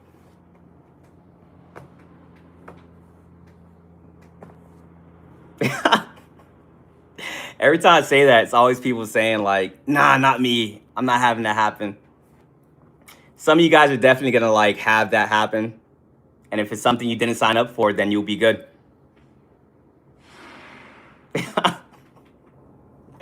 But like I said, you guys also have soul families that's on this planet. And you can't meet them if you're still holding on to people from the past. Soul families are people that's going to make you feel accepted. It's people that's going to make you feel loved. Where at one point you were trying to find this love your whole life. And your soul family is making you feel this stuff like immediately. But you got to learn the lessons before these people can even pop into your reality. Because before they could pop into your reality, just like the soul families, the soulmates, you have to be in a mode where you're not self-sabotaging. Where a lot of people get stuck at with these narcissistic families is not forgiving, being bitter, staying depressed, mad, and all these different things. Everyone in this chat right now, if you guys have your families that's done some very horrible things to you, I know it was bad. I know you shouldn't have went through that, but you gotta forgive them. And I know that's a very hard thing for you guys to accept, but understand that forgiveness isn't for them, it's for yourself. A lot of you guys can't elevate to the 5D because you guys haven't forgave your family. And not forgiving them is like having shackles on you on a certain dimension. And that's what happened with me. I had a family, I could not forgive them for whatever. And not being able to forgive them keeps your heart closed off. And if your heart is closed off, you don't trust anybody. And I'm not saying to be someone that is still being trusting of everybody, because obviously we had to go through the trauma to know that we shouldn't be that trusting. But you shouldn't be in a part where you're like, I don't trust absolutely anybody. Because if you think like that, you won't be able to manifest your soul family or your soulmate. How can you be in a healthy relationship if you don't trust anybody? How can you have your soul family in your life if you don't trust anybody? And I'm not saying this is going to be like an overnight thing. For any of you guys that's in the chat right now and you haven't forgave your parents, I'm not saying you have to do it right now. or not even just parents, like siblings or any family members, I'm not saying you have to do it right now, but do understand that not forgiving them is probably why you're in the reality that you're currently in. Because our thoughts create our reality, and if you're being not trusting, you're going to manifest more things in your reality to show you why that is correct. And forgiveness doesn't mean reconciliation. So don't think that you have to forgive somebody and that means you have to like bring them back into your life or something. You can forgive people from afar. And once you forgive them, that energetic cord that they have on you will be cut. A lot of you guys get stuck in like CPTSD, where the trauma from your past is still affecting like your everyday life. Sometimes you think about a memory from the past, it's very vivid. CPTSD is just you allowing the people from your past to still have those energetic cords connected to you. And they're only connected if you guys don't forgive these people. And what's going to happen to a lot of you guys too is if you don't forgive, and you probably already met someone like this, if you don't forgive someone from your past, you're going to meet like a reflection of yourself. How many of you guys have like met the dark reflection of yourself? Drop ones in the chat. Where like you'll meet a reflection of yourself that is you if you didn't do this certain thing. You will probably meet someone that is you that did not forgive. And then you're probably going to be able to see from the outside that that's not the life that you want to live. This could have been like a twin flame. This could have been a friend. You guys thought exactly the same, but that person wasn't forgiving and you saw that that was just messing up their life. And if you're able to forgive, you'll be able to like actually get to that next timeline.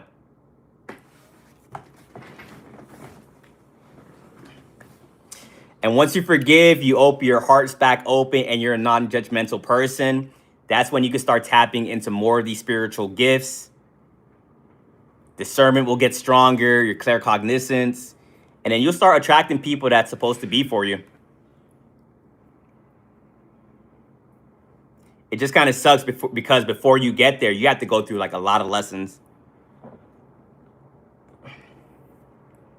Lessons that you never thought you would ever have to go through. Bunch of betrayals, the narc friends, the avoidant relationships.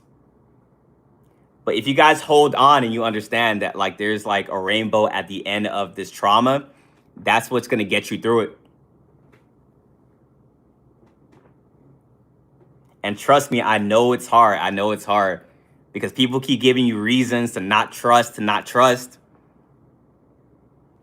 But hopefully this chat can let you know that there's like others like us out there. And if these people aren't popping up in your reality, there's something that you have to like learn. And sometimes you think that you learned all the lessons you were supposed to learn, but then you meet somebody and they trigger a part of yourself. You're like, oh, wait, I still got some learning to do. So when you get triggered, don't treat it as like, man, why am I get triggered? I thought I was done. I thought I figured everything out. None of us is ever going to 100% like ever be like you're always going to have something more to learn. Don't ever think you arrived. And a lot of you guys are already at that level because of everything you learn. You start to know that you truly know nothing. Like this stuff just gets more and more complex. So when you do get triggered, that's actually a good thing. Because getting triggered, failing, falling, setbacks, those are where you learn the important lessons. As long as you're willing to learn, do the shadow work, go deep and figure out why that thing triggered you, that's going to help you elevate very fast. Roberta, appreciate it.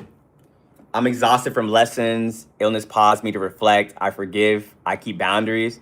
I feel it. How many of you guys are exhausted from the lessons? Like, man, I'm done. This is crazy. Drop ones in the chat. I know I be feeling like that sometimes. But also, like I said in the beginning, you guys have to remember you signed up for this stuff. You're never going to have something thrown at your life that you can't handle. And you guys got to constantly remember that, because sometimes you'll get caught up in the 3D and then you'll forget that you even signed this contract. You guys will like be so eager to find love. You guys will have this intense connection with somebody and you'll be like, thank you. All that trauma I went through, it was worth it. I finally found my person. Boom, test. Has that happened to you guys where you're like, finally, all that has been worth it? The person comes. Remember, sometimes God is looking at you like, all right, did you learn the lesson? Because when you felt that, you were ready to throw every lesson away to go be with that person. But if you went with that person that you thought was for you, that person probably would have messed up your life. Right now, you guys are probably yearning over like some situationship that happened a long time ago. And you're like, why could I be with that person? Hey, it's for the best. Because if you guys tried to be with that person, you don't know what that timeline was looking like. And that was a test. But you guys be like, nah, like, you guys can't like fake this stuff. You guys can't fake this stuff. You can't just think to yourself like, I got to figure it out. I'm good, this and that. And then you meet somebody, you're like, all right, well, I'm going to ignore the signs and just try to get with this person. Because as we were talking about like last stream, a lot of these demons, they look like they're your perfect partner, but they be very demonic.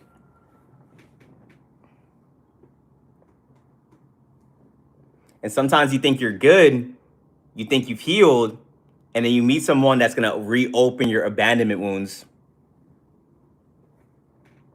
So you guys got to make sure that you don't get stuck in limerence. Limerence is what will make you throw these lessons out the window. You guys got to constantly like vet people out, go deep, journal, see people for who they are instead of who they're trying to project themselves to be. As I always say, these people tell on themselves all the time.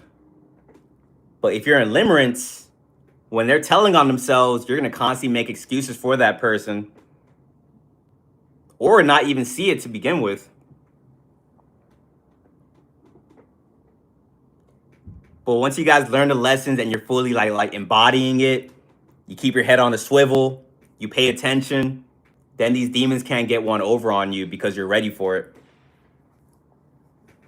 That's that cognitive dissonance, exactly. And a lot of you guys got to go through that twin flame journey as well to finally kind of like understand that. Okay, if you guys go through a twin flame journey, like now you're like, all right, now you're not playing no more games, because you're like, your eyes got to be open. You got to kind of see these things within people, because if you don't, these demons can really like throw you off for years at a time.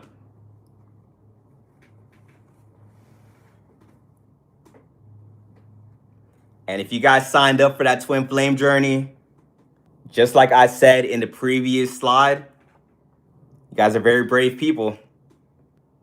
Being born in a narcissistic family system, twin flame relationship, narcissistic relationship, avoidant relationship, that means you went through like a bunch of trauma. It was just back-to-back misery. But at the same time, that stuff made you strong. Discernment's out of 10. You can see these demons coming from a mile away. It's just all by design, guys.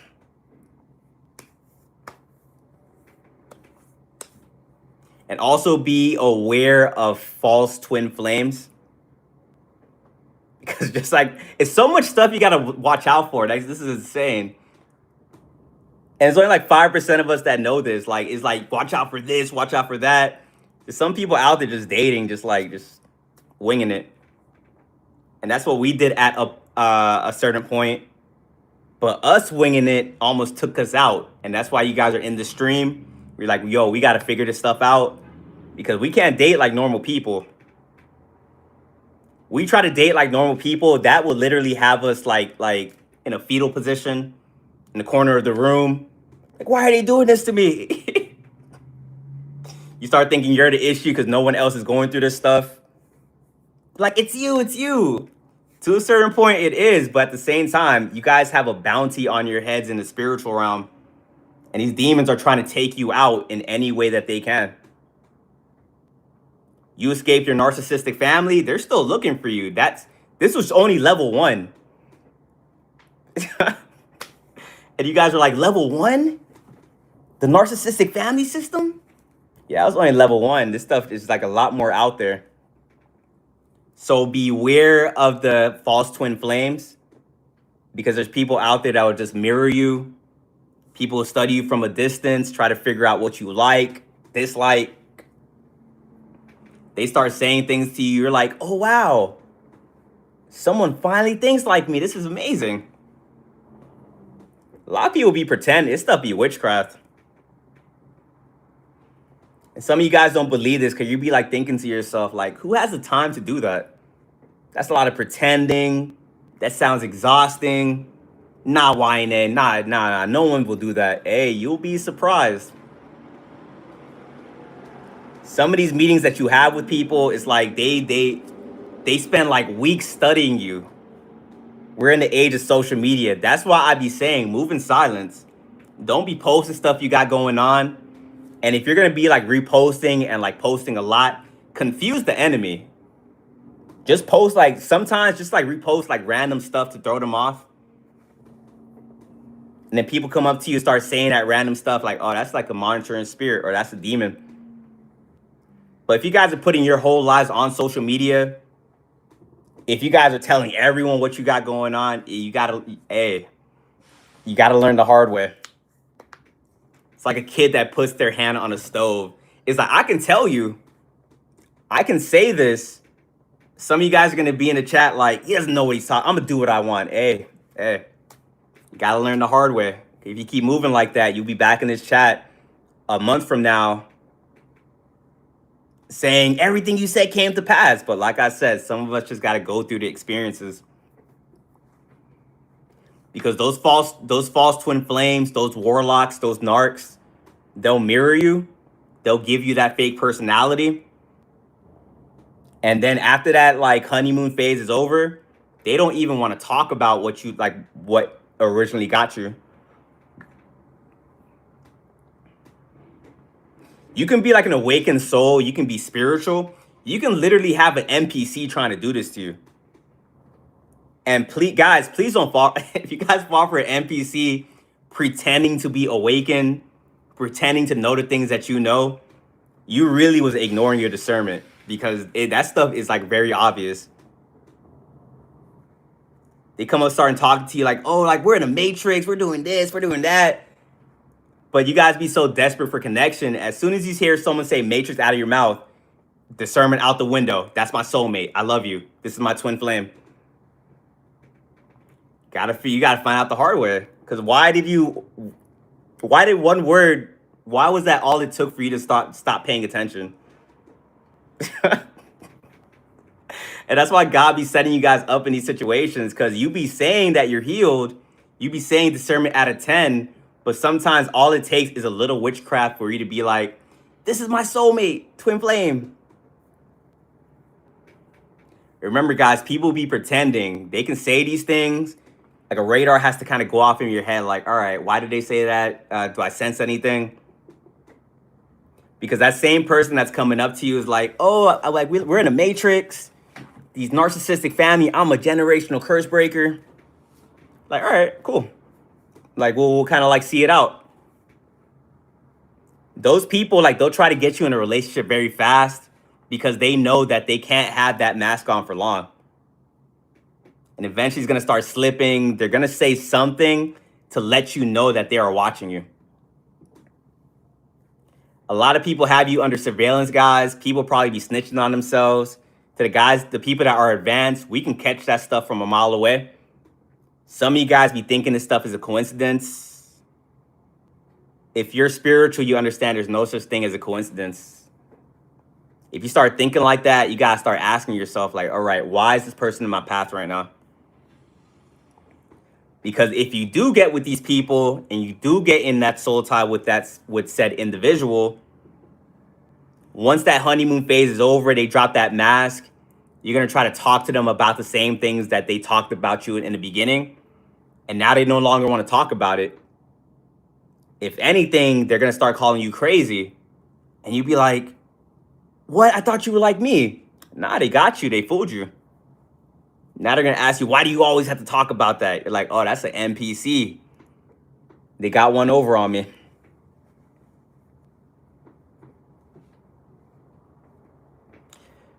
But it's not all bad. If you guys are learning the lesson you're supposed to learn, and once that honey trap gets sent your way, once that NPC gets sent your way, and you show God that you're not falling for any like these like silly tricks anymore, yeah, you'll eventually like attract your soul family.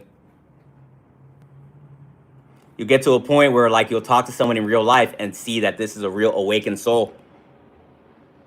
And when you meet your soul family, when you meet someone that's on your frequency, all you guys in here that's always feeling crazy when you speak, all you guys in here that always feels like you're triggering other people when you're just yourself, your soul family will make you feel accepted. You'll be saying things, they're going to say things back to you to finish your thoughts, and it's going to be an amazing feeling. It's just going to take a while for you guys to get there because there's things we got to learn, because we were born fighting a narcissistic battle with all this programming and this witchcraft. Because once you attract those people, you got to be in the mode where you're not going to be someone that is going to self-sabotage.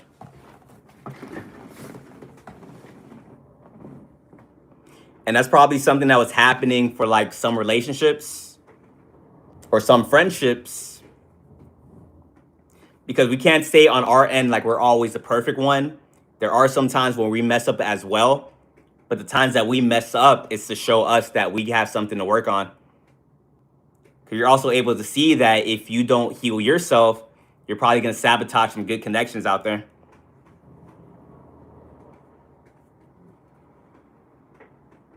So once your soulmate comes into your life, your soul family starts to come in, you kind of have to be healed where you're not going to be pushing people away.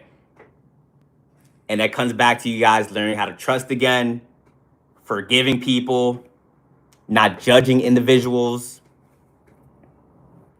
And trust me, I know that it is hard.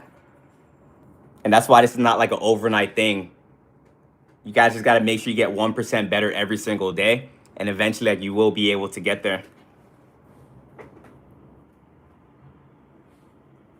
I trust no one. And that's what I'm saying. You got to evolve out of that. Because, yeah, we're not given a reason to like really trust these people. Because anytime we do trust, we're kind of met with betrayal. But at the same time, we got to get to a point where we can trust again. But our discernment is also at a 10 where we can see who to trust and who not to trust.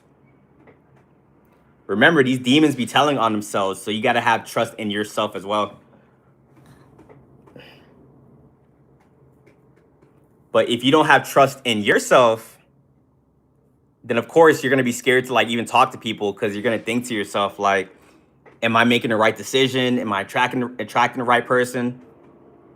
Every experience you went through when it came with a narcissist or someone that wasn't supposed to be in your life, that just gave you like another piece of the puzzle. You guys have pattern recognition and you guys pay attention.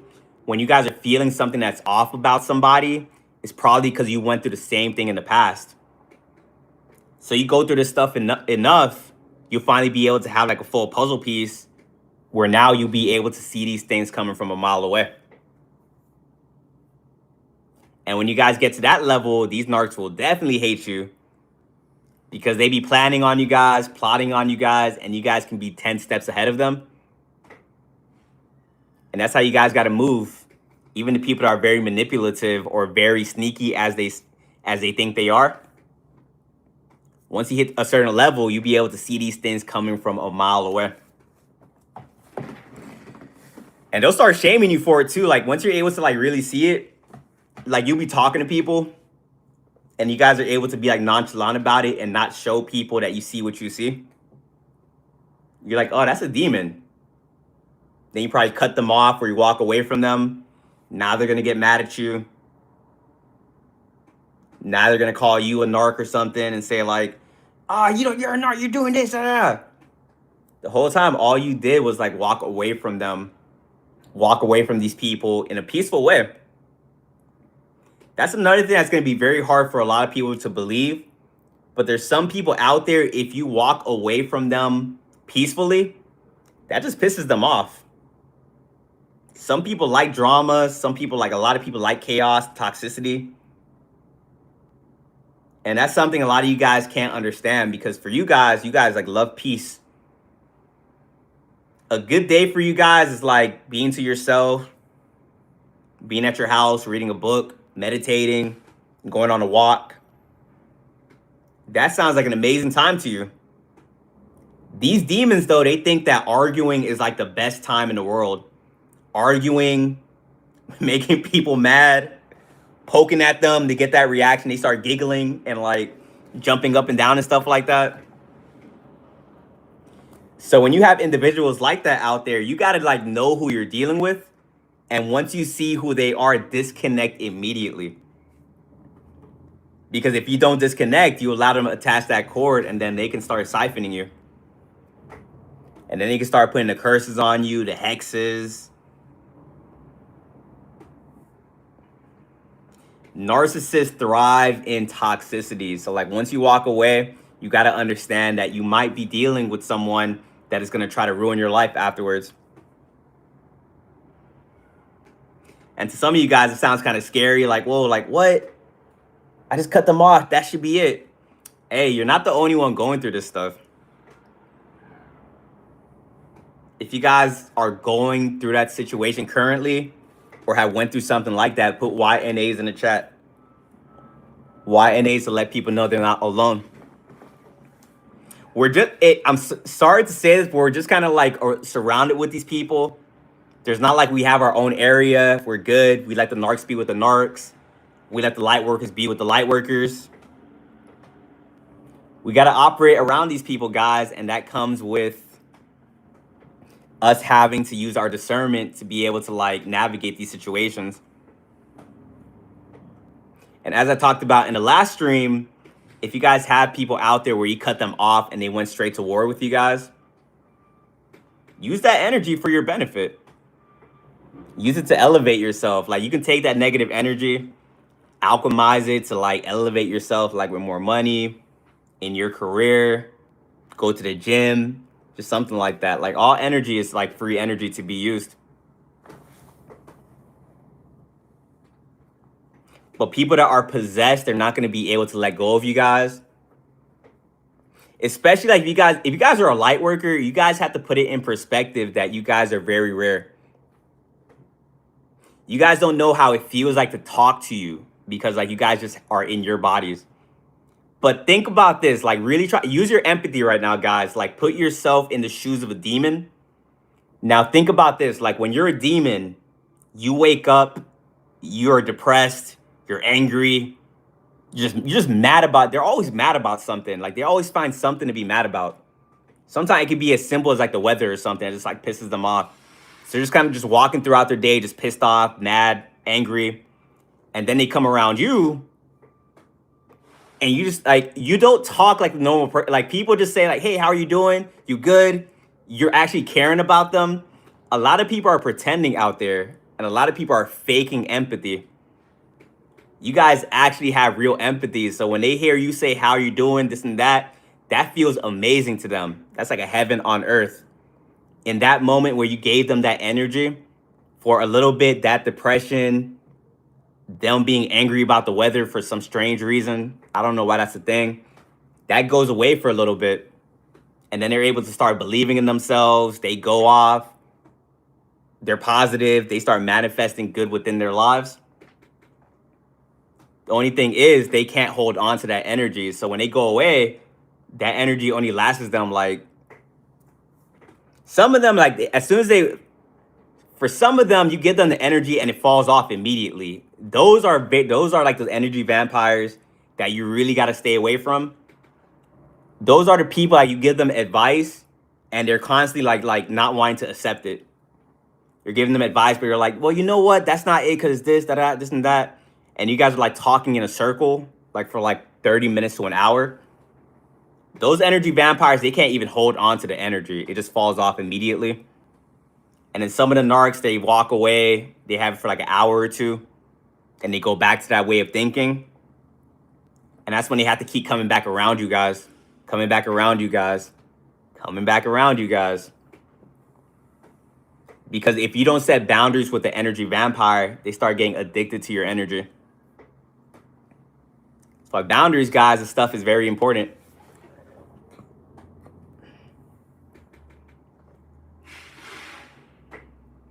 And the timing of the boundaries is very important as well, because you got to be able to see this stuff coming from a mile away and set the boundary early on so they don't become an issue later on. Because a lot of these people that are stalking you right now, a lot of these people that are in these one-sided beefs are people that we let be in our lives for too long. They felt entitled to the energy. And that's how good the energy feels from you guys. Like, they feel so good from it. They start thinking it's their energy. Like, it's like a very weird thing. You don't even have to be related to these people. If you give someone your energy for a minute and then you take it away and you try to walk away, they think you're in the wrong for it for some reason. And they're going to try to punish you for protecting your own energy. And that's why they keep stalking you, because they're like, I need this energy. At that point, once again, guys, you guys got to like start telling yourself that like that's a probably delusional, demonic person. Keep it at that and don't try to understand them. Because you guys trying to understand why these demons are doing the things that they are doing, that's going to drive you insane. Rowdy, appreciate it. Yeah, true. Why do they come back around? Because they're trying to attach the energetic core to you by any means possible. They're going to try to get the energy from you as like, originally they were getting that energy from you as like a friend, or they were in a relationship with you. Once you cut them off, they will try to come back one time to try to reattach that cord the peaceful way. And they will think they're doing you a service, when in reality, you just want them out of your life. They'll come back. They'll think to themselves, hey, Ja, I appreciate you. They'll come back around and think they're doing you a service by telling you like, hey, I'm good, this and that. Or like try to put on like a mask. But once you see through somebody, you're able to like, once you see it, there's no unseeing it. You see them for the demon that they are. And even if they try to be overly nice, that stuff just feels like very weird to you. So you'll keep them out of your life. And now they're thinking to themselves like, all right, I tried to do this the easy way. So now they're going to be like, I'm going to do the smear campaign, stalk, try to get some type of reaction out of you to try to get that cord back on you. And once again, all this stuff, guys, you guys got to ignore it. You guys got to peep it out. Once you know someone is demonic, that will allow you to like accept, or not accept it, but more so like ignore it. When do they stop? That has a lot of factors to it. It could be like how long you let that person stay in your energy, them as an individual, how powerful your energy is. Because one thing you're going to understand as well is like, you guys are getting more powerful as like the days are going on. Your energy is getting bigger. You're learning more things. Your frequency is going up. That person that's stalking you right now, if you kind of met them when you were on like a lower level, probably like 10 years ago, they probably like would have just like left you alone. But because now your energy is very strong, you have to understand you hit the celebrity aura, the celebrity frequency, where you're very rare. And because they know you're rare, people normally leave you alone after they find someone that has a similar energy signature or someone that is better. If you have a stalker that just keep going on and on and on and on, that means that they haven't found anyone else. Being rare is like, yeah, you get some perks to it, but the law of polarity, there's like a lot of bad that comes with it as well. You start alchemizing all this energy, like you start figuring this stuff out, you start boosting up your frequency, this and that, you will just get people that's like just very obsessed with you. And obsession can turn very dangerous. Because obsession, you got like a mixture of emotions that's going on in that individual. Obsession, you got them that they hate you, but they like you at the same time. They want to be you, but they hate that it's you doing it. They want to be in secret competition with you. That's why you guys got to use your pattern recognition and see this stuff from, keep them out early on, because the signs are there. Like, we just got to be able to listen to it. People let you know that they're jealous of you by like the little small things that they do. And it's not a one size fits all. You got to kind of peep it out when they do it. For example, let's say like you're out with this individual, you probably pay for something, and it's like, oh, you got a lot of money. Or like they say it in a way where it's like they're kind of putting themselves down. Stuff like that, they're letting you know like they're putting you on a pedestal. And then like we talked with that pedestal thing, it's like they will eventually kick you off of said pedestal. Because eventually they're going to try to take your spot. And wherever they put you on that social hierarchy, eventually that jealousy, that obsession, they're going to want to be you. And to the newcomers in this chat, you're probably going to think to yourself like, that sounds like a fairy tale. Like someone wants to be you. They have their own life. They could put that energy into themselves. Hey, because you're thinking logically. These people are just thinking in delusion. Some people out there really think that they can take your life. Destiny swap. Like they'll discredit you. They'll hate on everything you do. But then start implementing the same things within their lives. You're going to think you're tripping when you first see it. You're like, I don't think they're really doing it. You guys got to be fast to like accept the truth that you are seeing. If you start questioning things, you're like, I got to get more information. At that point, it could be life or death. Because remember, if you keep one of these individuals around you for a little bit too long, it can get pretty dangerous.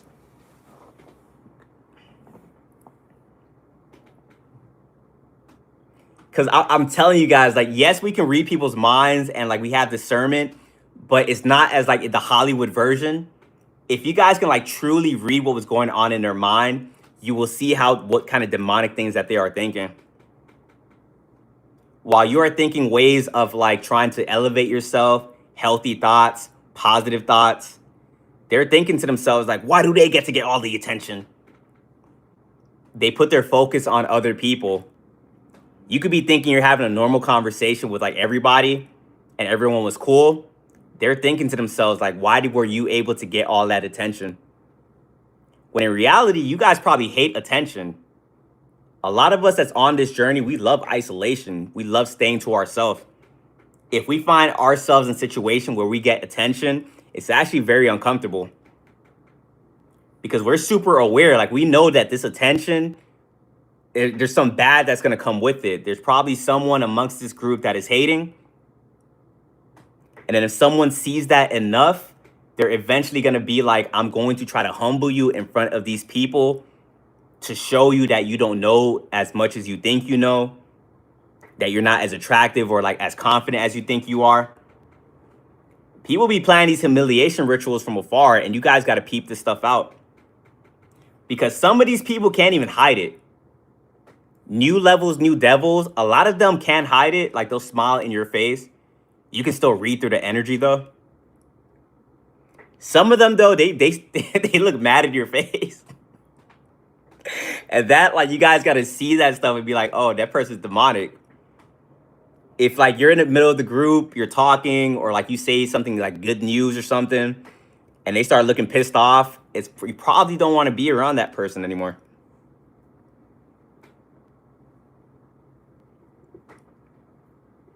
And also the people that's like in secret competition with you guys, I know it gets exhausting because you think to yourself, like, why do I have to constantly look out for that? I don't want to have to pay attention to that. You already got enough to worry about. Sorry to say, guys, this is the reality that we're in. You're not alone. Like, we all got to do it. None of us is exempt from this stuff. If you're going to be out there in society, you got to try to pay attention to it. Because in the beginning, it's going to start off very subtle. But then it's going to get more and more extreme. A lot of you guys only catch this stuff until it gets to the extreme moment. because someone that was in secret competition with you, once they lose in the competition, now you got your arch nemesis in your life. Don't even think it could be people that you're uplifting, that you're giving motivation to. They post something or like they have like a new venture or something. You're hyping them up like, I knew you can do it. That's why our energy, like we really got to protect it. You can't be empathetic and just kind to everyone out there. Because some of these people, like, they probably never get like motivation or like compliments from anyone else. And you're the one that's like giving it to them, trying to help them out. Whole time they're in competition with you. And then when they lose in the competition, you're going to be freaked out because you're like, they're going to start turning up on you. And you're going to be like, I didn't even know there's a competition. And they don't care about that. Now they're going to start attacking you and start doing all these weird things to you. And you're like, damn, not another one. All because you didn't want to pay attention. Because you still thought like everyone's a cool person out there. Everyone is normal. And someone that felt like you beat them in a competition that you didn't know you were in, now they're going to go to very crazy lengths to try to sabotage you. Because now they're going to try to prove that you cheated in this competition that you didn't know anything about. They're going to say you cheated at being yourself. They're going to say that you cheated like in the rules or something. Once again, when you see these people are delusional, it's time to walk away from people like that. When they start saying and moving that way, now they're trying to expose you so they can prove to other people that you didn't actually beat them. Now it's time to walk away from people like that. Because when they're trying to like expose you, and you guys probably have went through this or you're going through this currently, there's going to be people out there try to expose you because they don't believe you are who you say you are. When you walk in this type of energy, people think you're too good to be true. And that sounds good on paper. People that think you're too good to be true, you're going to think they're going to treat you well. But because they think that, they're going to try to expose you as being a fraud when the whole time you're actually a real individual. But it's only because they're projecting themselves onto you. Roberta, appreciate that. Thank you. They know that they're pretending. They know that they're the ones that's pretending to be someone that they're not. So because you're able to do stuff that comes natural to you, because you're able to exemplify something that they have to try really hard at, because you got to remember, they still have that mask on. And even though we see people have a mask on for a very long time, they're still very nervous about it slipping. And they still have to put in a lot of effort to have that mask on. So when they have that mask on, they're trying his hardest and they see you come around and you're just like naturally embodying all these things. To make themselves feel better, they're going to try to expose you for something. They're like, you aren't who you say you are. And then they're going to start doing their research on you. They're going to start like digging and digging and digging, interviewing people about you. And then you're going to start seeing them freak out. Because the more they start doing their research on you, the more they see you are who you say you are. And that's going to drive them even more insane. And to justify themselves now and to make themselves feel better, now that's when the lies start. The lies, or they're going to start attacking you in a way. So however you defend yourself is going to be like the confirmation that you aren't who you say you are. And keep attacking you, pushing you, pushing you, pushing you. And then you push back a little bit. They're like, you see, that person's a fraud. They didn't beat me fair. That's what I'm saying. That secret competition thing is dangerous. You beat someone that you didn't even know you're with. Now they're going at great lengths to try to expose you, sabotage you, and try to ruin your life. And that's what always be throwing you guys off as well. Because a lot of people that be trying to ruin your life are people that you was like really riding for. People that you was giving a lot of positive energy to. People that you saw a lot of potential with. That's why it's always a heartbreaking thing to see that the same individual that you were trying your best to uplift and be there for them, now because of that jealousy and envy, they're trying their hardest to take you out now. And they don't even understand why they are doing it. And because they're so far gone, because they're so in their ego, you can try to explain this stuff to people. They don't want to hear it. They don't want to listen to it. All this information you guys have, like, you be thinking like you could kind of explain it to other people. They're not going to like really hear you, or like really even, it's not even going to register to them.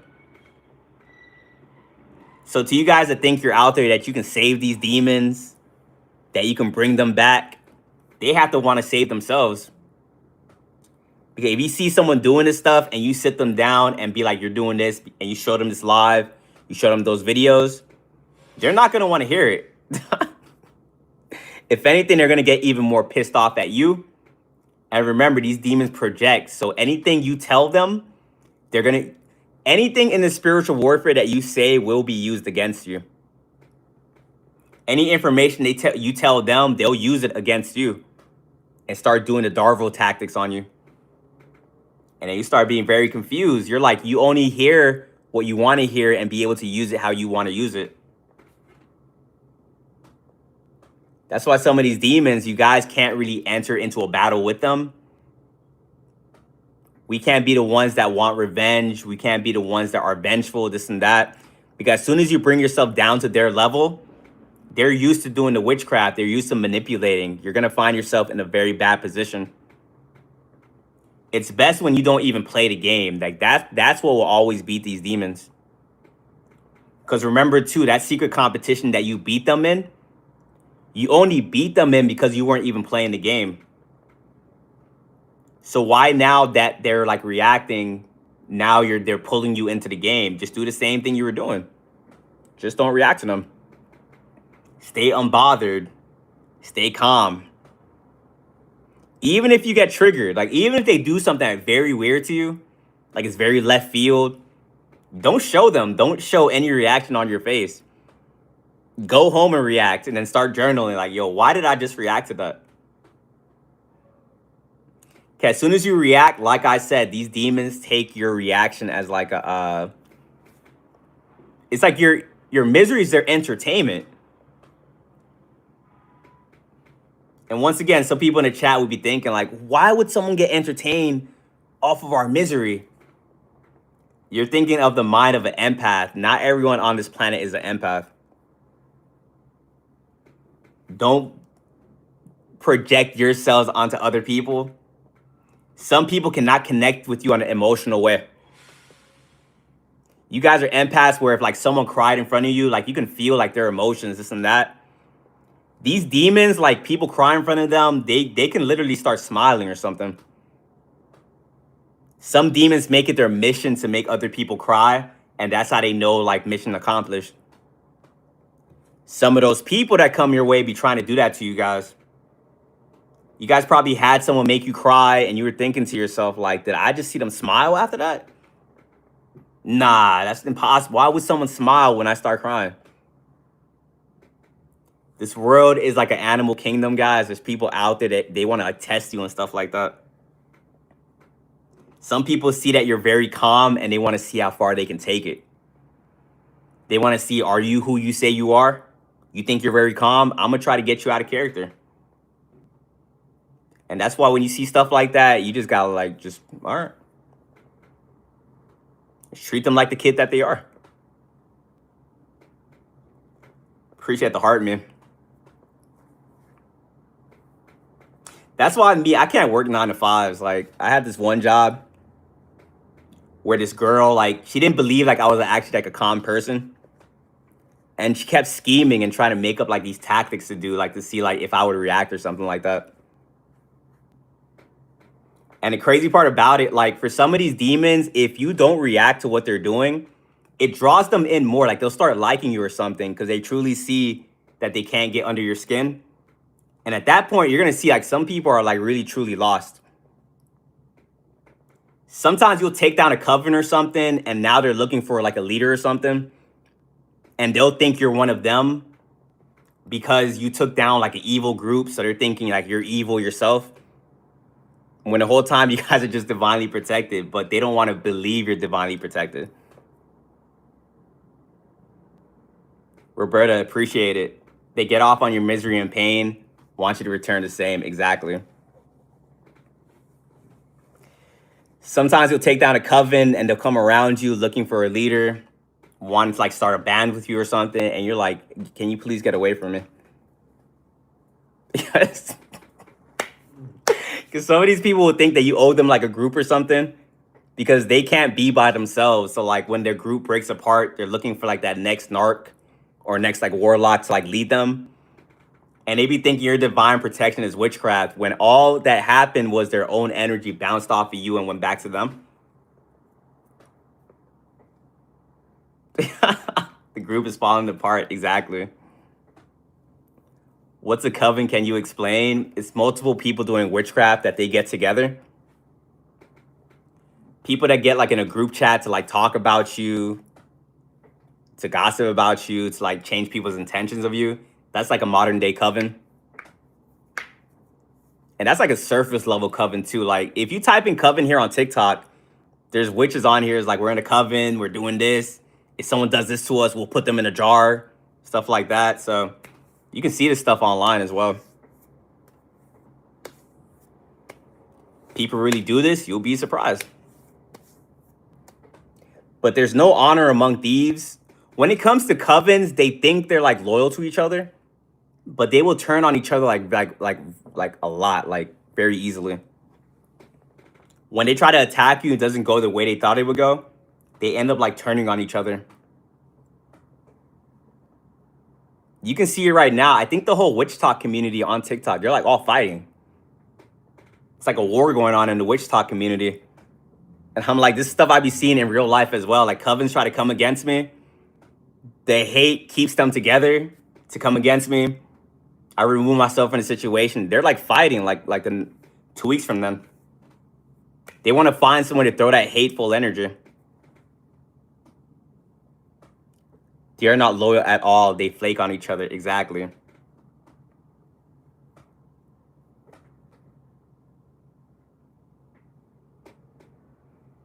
You don't want to be a part of it. Exactly. People like us, we don't like to just have people under our control. Like we're trying to connect with people on like a genuine way. And if we can't connect with them on a genuine way, we don't even want the connection. Sometimes people will think you're playing a game with them and they'll be like, oh, you beat me. I'm under your control now. Whatever you need me to do. And you're like, nah, that's weird. Whenever you guys feel people doing that to you or acting overly nice, or like you feel like they're under your control by something you did unintentionally, you're like, nah. Like, you don't want to be a part of that stuff. Realize too that at one point, these demons were like regular people. Your narcissistic dad, your narcissistic mother, siblings, they were normal at one point, but something traumatic happened to them where at one point they wanted genuine connection. But then something happened and now they just threw that out the window and now they're just chasing control. And that's why like a lot of people will be looking at you and thinking to themselves like, how didn't you go evil? And that's why a lot of people will think you're pretending because they're like, there's not a lot of us out here, to be honest. And that's why if people are thinking that about you, it's very hard to like be your authentic self. Because if you go out there and like you're just nice to everybody, they're going to think something is off. They're going to think like you want something, like you're trying to manipulate them, like you're trying to do witchcraft. When in general, you guys just be like just nice people, honestly. Your authentic self is just going to trigger people because like everyone out there is like playing a character. Like also too, like me, myself, like I'm a very curious person. And like I be trying to connect with people and just have like genuine conversations. I can't be like that with like a lot of people. If I just go to people and start asking like, hey, how are you? How's your day? Or like go like deep, they're going to think I'm trying to manipulate them or do something. And they're going to get triggered and start attacking me or something. So Like the world is a stage. Like you will be a lot more safe if you go out there and you be strict. You just be mean to people. And I can't do that, so I just be staying in the house. And it's so weird to see that, like, if you're mean, everyone around you is like super nice. But if like you're the other way, people just start attacking. Yeah, like this is crazy. Because people associate kindness with weakness. It's it's crazy, but I get it. But at the same time, like we went through like a lot of witchcraft growing up, where now we have two sides of us, and that's actually pretty cool. When you have that duality about yourself, you can have that nice version for when we do meet the others like us. But until then, I can switch it. Like we can like play that game if you want to play. When I'm having the worst day and give no energy, people are so nice to me outside. Facts. And then sometimes they're only like that as well because when people put you on a pedestal and they see that you're going through something, that makes them feel better about themselves because they have these unrealistic expectations for you. And if they're able to see that even you have your bad days, that will make them feel good as well.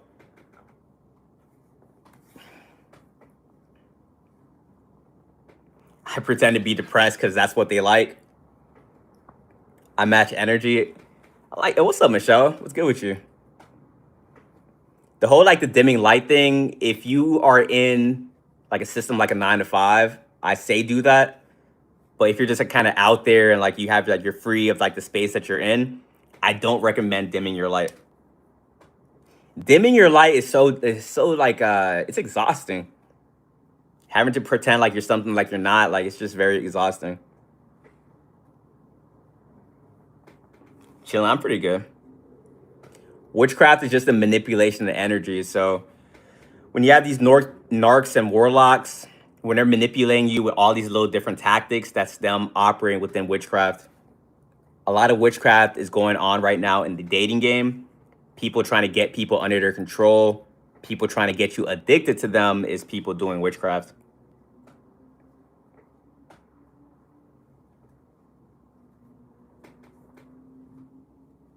Amina, appreciate the follow.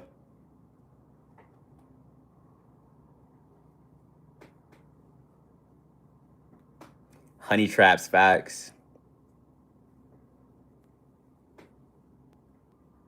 Just got home from the graveyard. It takes more energy to be on a low vibe like them. Facts, and that's why for a lot of you guys, it's very hard to work in a 9 to 5 because you probably won't even be doing something that's like labor extensive, but having to pretend to be something that you're not, it's just very draining. When I worked a 9 to 5, I'm like, yo, this is torture. Every conversation, I had to prepare myself for it. And I had to make sure I wasn't as like talkative as I am here. And also trying to operate in society when you're awakened is kind of difficult.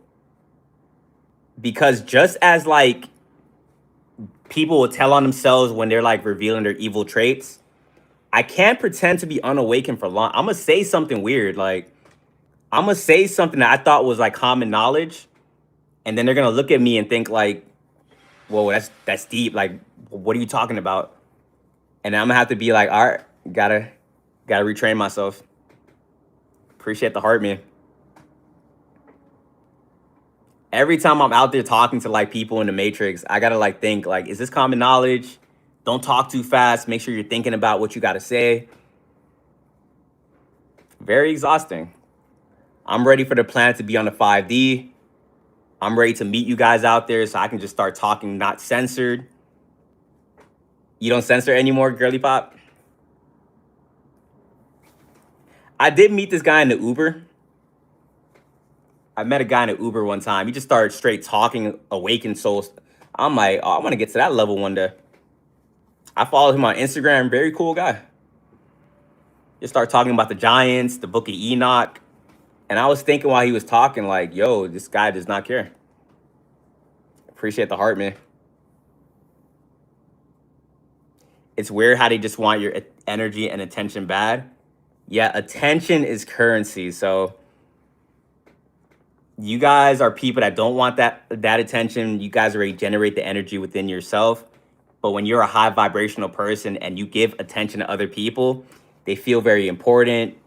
They feel like $1,000,000. And a lot of people are willing to do whatever they can to get that attention, which is why they be doing like the weird things they be doing. Girly Pop was supposed to be the name of Aaliyah's Japanese fashion brand. The Aaliyah, the more you know. People have been making me out to be a psycho since a toddler. Like I said, getting called crazy on this journey is actually like a blessing. If you haven't got called crazy yet, you got some more work to do. But yeah, it's a coming of passage.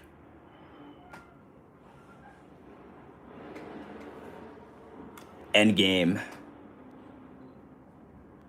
Chosen ones have to be their own boss, exactly. Once you guys fully, truly trust the spiritual, you will never have to work again. And if you still think you have to work a 9 to 5, that's just like a program that's like on you guys. Just got to reprogram your thoughts. That's why I really recommend subliminals. Meditate, things like that. As soon as I start listening to like subliminals, my life just started taking off. I'm like, damn, this stuff really was a curse. My thoughts really was like creating this reality for myself.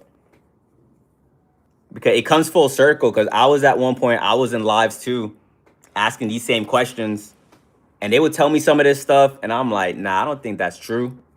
Or like, I would believe it, but I couldn't fully believe it. Because you always have like 1 foot in the 3D and like 1 foot out. Because to like fully start manifesting this stuff, like you can't even, if you think it, you can't even have like one thought in your head that it's not true. You get me? Some of you guys probably know something, but you're like still like scared to like try something. But once you get over that fear, like life just starts taking off. Subliminals is just falling asleep to positive affirmations. So every night I go to sleep, like I listen to subliminals. I feel like that's how like I can make the videos I make as well. Because any night, and I don't do this a lot, any night that like I don't fall asleep to it, or a night that like I roll over to like the other side, I'm not really hearing it, my videos don't do as well, and my day seems just kind of like off or something. So like subliminals just makes my day just feel like a lot better.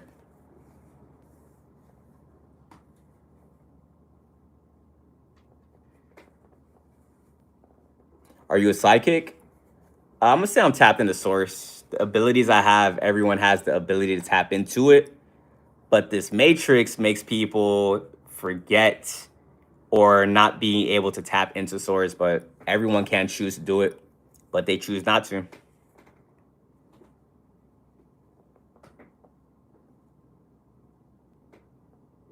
All right, that's what's up, Danielle. Do I do tarot? No, I don't do tarot. It's my zodiac sign. I'm a Sag.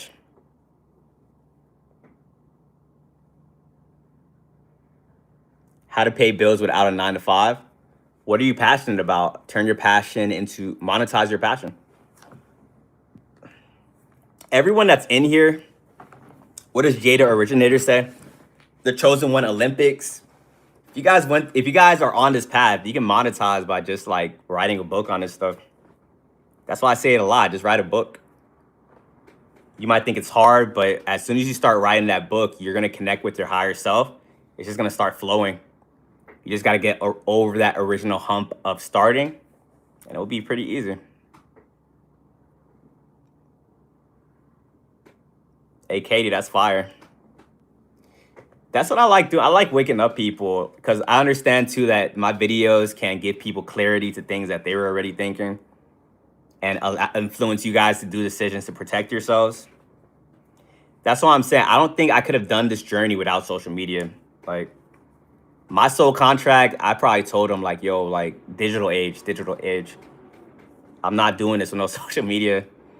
Because imagine like the people that signed up for this stuff when there was like no TikTok or anything like that.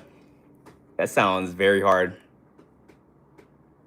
Rowdy, I notice you don't get negative comments. They be there every now and then. I don't feed into it, and I don't think you guys feed into it.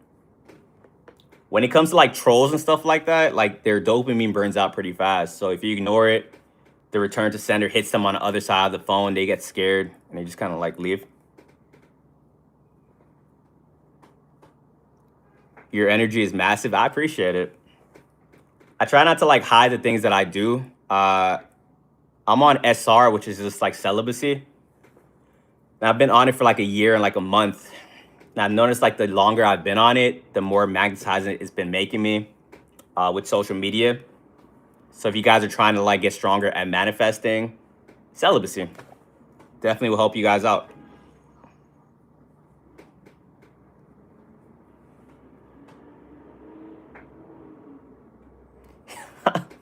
He does get them demons manifesting sometimes. Yeah, they be trying, definitely.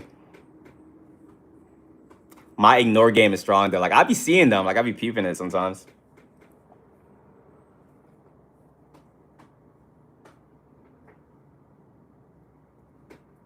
Can you explain more about how celibacy helps with your energy? Yeah, I got you. So celibacy, you are holding on to your sexual energy. Your sexual energy is one of the strongest energies like on this planet. So the longer you are celibate, the more your auric field grows. And the more it grows, the more you're able to like magnetize and stuff like that. So people finding me coming to these streams and stuff like that is because my energy is like it's just magnetic, and also it puts me in a frequency of like other people. A lot of you guys in here are celibate yourselves, and if you're not, you're doing high vibrational things, and you guys are light workers. So it just puts me on a frequency to be able to talk to you guys. When I say something, you guys will resonate with it because we're like thinking the same thing. When you guys raise your frequency, the people from your past no longer understand you, but you hit a frequency of other people that can understand you. And it goes both ways too, because sometimes I be doing one-on-ones, and then you guys be telling me like, oh, you be saying things that I be thinking. When I do these one-on-ones with you guys, I don't say it's a lot, but like when you guys speak, I be thinking the same. I'm just like you guys. Like I'm no one special. Like we're all in the same frequency. So when you guys speak, I be thinking the same thing. I'm like, oh, wow, there's other people that think like me. So it'd be like pretty validating talking to you guys all the time. And that's why I'm able to go live a lot, because it's like a high vibrational like live. If I was doing lives like with the battles and stuff like that, I would not be able to do this for as much as I do. But I do lives with high vibrational individuals, so it's like we like circulate the energy. But if I was in here entertaining every energy vampire, I would probably only do one live like a week. If I was in here every energy vampire saw like, you don't know what you're talking about, and I stopped the stream, I will be drained. I will go to sleep depressed. That's why you guys gotta like learn how to like deal with these energy vampires. If you guys are like feeling drained, this and that, someone got your energy throughout the day. Like you gotta be able to cut these cords with these people. I'm highly sensitive, so going live, I can't. The more you do it, it's like fair exposure therapy. The more you do something, like the easier it gets. So the first live I did, I was like every comment I saw, like, they don't know me, da da da. I would think about it. But now all this stuff kind of just comes natural. Good morning from Sweden. Welcome in. What is a humiliation ritual? That's someone doing a ritual on you to embarrass you, to make you not want to be on top of your purpose. Chosen ones, starseed, light workers, we constantly got to go through it with the demons because we have a higher calling, and the humiliation ritual is designed to make us want to give up. For example, if any of you guys in here are like, you guys want to do social media and you guys start posting, you're going to have this one video where like a bunch of people are just hating on you, and you're going to think to yourself like, man, is this for me? Should I really do it? Everyone's hating on me. That humiliation ritual is like, you fail it by letting these things get to you. You fail it by letting what other people say about you make you think that's who you are. How you pass it is like you ignore that stuff, you learn the lesson, and you alchemize and get stronger from it. A lot of times on this journey, you're going to have people try to humiliate you, call you a narcissist, call you a warlock, try to embarrass you in front of other people. If that makes you want to stop whatever you're doing, you're going to fail. But if you keep pushing forward and understand we all got to go through it, new levels, new devils, the stuff's going to get stronger. But if you remain unbothered, you'll be straight. For example, too, I always use the Michael Jackson example. He's someone that was like on a very high level. His humiliation rituals, people at the top trying to take him down with false accusations. We're all going through this stuff, like maybe on some of us on a micro level, medium, high level. Jesus Christ was the best example to show how even someone that was perfect, society still found a reason to hate him, smear his name, and take him out. And that's what we be going through like every day. Jesus Christ crucifixions. People not liking us for whatever reason, lying on our names. Some people themselves are so delusional where they believe the lies. That's what used to confuse me as well. I used to think, does everyone lying? Do they know they're lying? And it's like a spectrum. The high level warlocks definitely know they're lying. Like those are like very crafty individuals. Some people sold their souls where they can't face reality. So some of them actually really do believe their lies. And that's where that stuff gets a little confusing. Jesus said, if the world hates you, remember they hated me first. Genuine. You're dropping some wisdom. Appreciate it. I had people at work that compliment me for having the good energy I have. Yeah, Michelle, from the time I met you, like you're a very high vibrational individual. I'm glad I met you.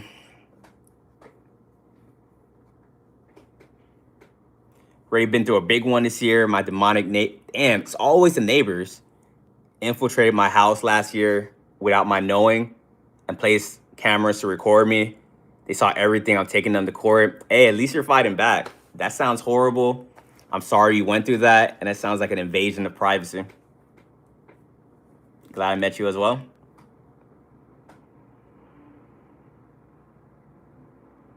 Blue Sapphire.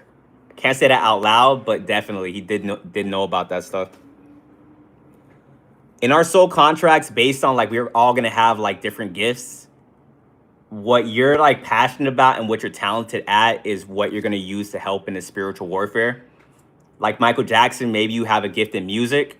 You can heal the world through your music and help wake up people like in a subliminal way through the music. You can have people like me, like I know how to like articulate my thoughts and my experiences, put it into videos to like reach other people. But that doesn't mean that everyone, like our journeys are gonna look exactly the same. And that's why when it comes to soul contracts and when you guys ask me like, what is mine? I can't tell you that. That is a personal journey that you have to go on. I don't know what your passion is. I don't know what you like doing on your free time, but find something. And what I tell people is remember what you wanted to do when you were younger, the thing that sparked you up before this matrix told you couldn't do it. And you can monetize off of these things, but the matrix makes you feel like you're not going to be able to do it.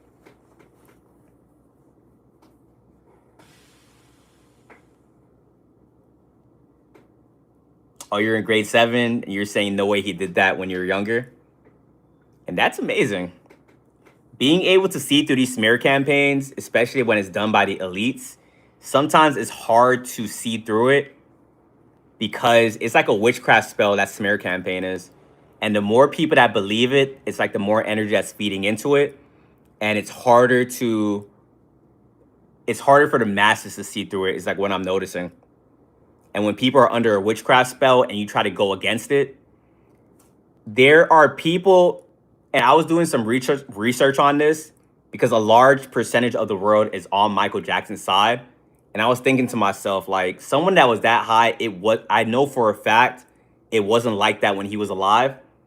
And through the research, I was able to see that, yeah, like the whole world, a lot of the world was against him.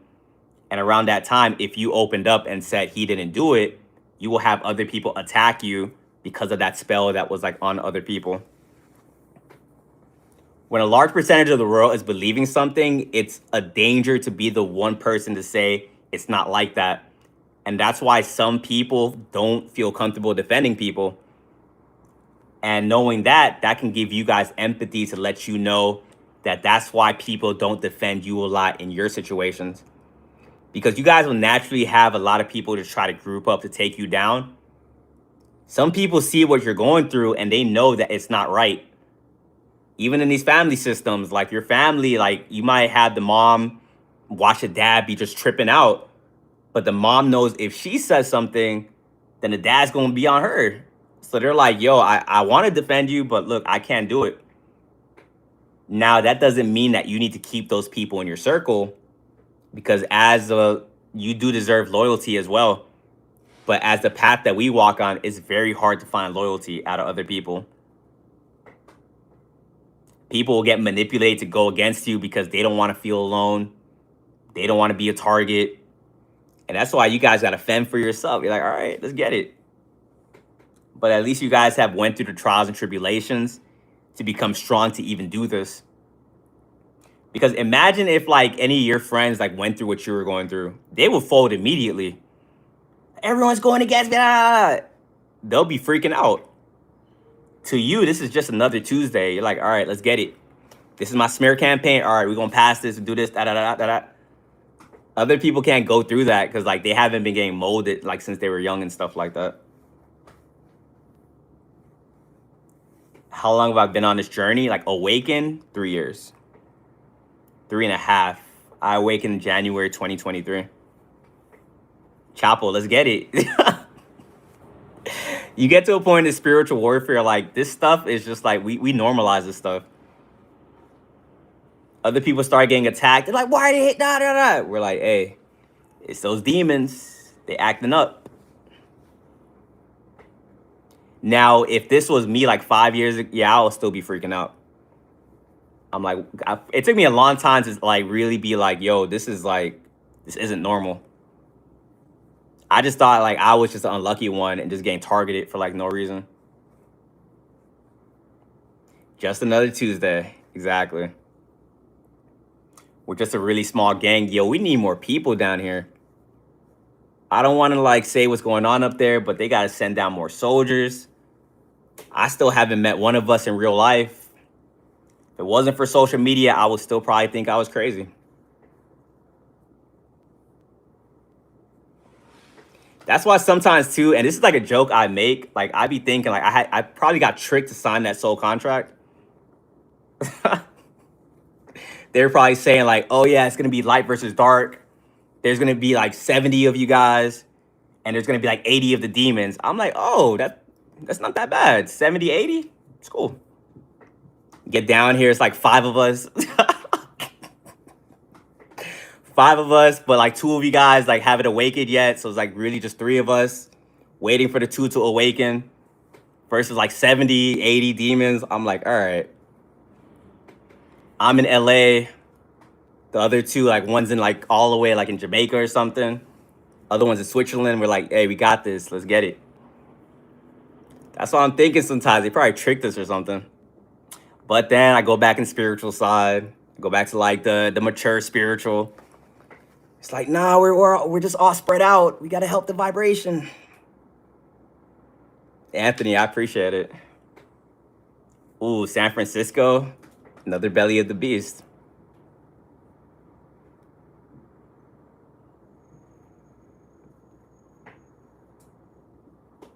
Have I ever had to re-tap myself in? Like, what do you mean? Morning from London, what's up? Should we use our shadow self for revenge? Everyone on this journey, revenge is never the answer. It kind of sucks, but you always got to kind of be the bigger person. Like, it's annoying, but also understand that by being the bigger person, that's going to like make them get their karma.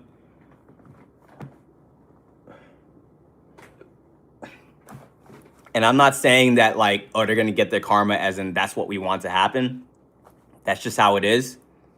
And they're supposed to get their karma so they can learn from the lesson. But these demons don't be learning. And sometimes I be thinking like, what do people be thinking about? Because how I be thinking, anytime I make a mistake, I'm like, why did I make this mistake? Like, where is this coming from? And I'm trying really hard to like figure it out. I might make it again, maybe. But if I make it a second time, I'm definitely not making it that third time. But then you also understand that's why we have so many distractions in the world. Because our people are distracted, they're not going to be And as soon as I said distracted, Jason had put a message that had that word. We can't wait for their karma because that distracts us from the mission, but spiritual laws are in effect. Facts. But yeah, a lot of people are distracted, so that keeps them away from like working on themselves. They go to their 9 to 5, they're stressing out about it, they go home, they're too tired to even think about any lessons to learn.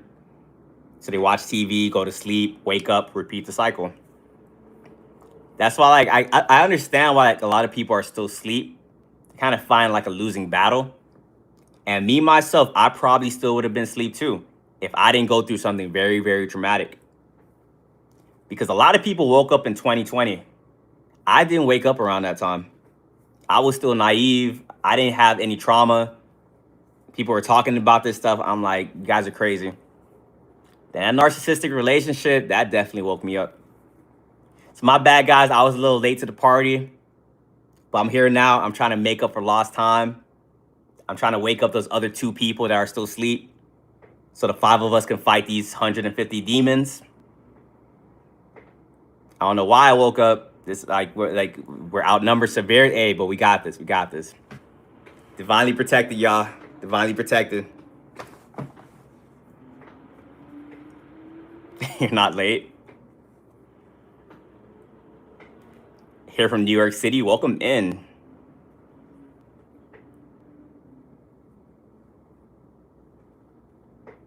How do we hold them accountable? Hold them accountable. Hold who accountable?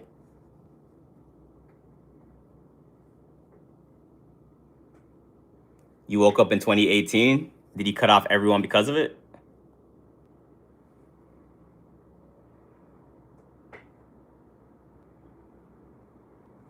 They're held accountable by karma. So when people do the things that they do, trust that they get their karma. And if you're at a certain level, like you'll know, like that information will get back to you. That's something I had to like start paying attention to. Someone will attack you and like that information, like what happens to them will come back to you. They'll either open up to you. You'll find out about it on social media. A family member will tell you. And they won't know what happened unless they really do the work for it. They'll just think it was like a one-off thing.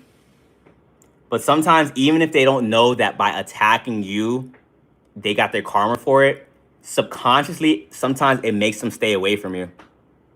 Because somehow they know that like this happened because of you.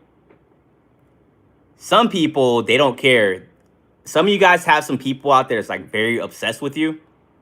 I don't know what you did to them. Like, I don't know like how your energy was when you met that person, but they're overriding their ego and they're constantly attacking you because at that point, they no longer care about their selves, their lives, their financial situation. All they can see when they think about you is to try to take you out. And at that point, you got to kind of just let karma do its work. Because as I be saying, they're going to get their karma. You're going to get a blessing. So it works out for you. But sometimes you be thinking like, damn, like they really don't care at this point.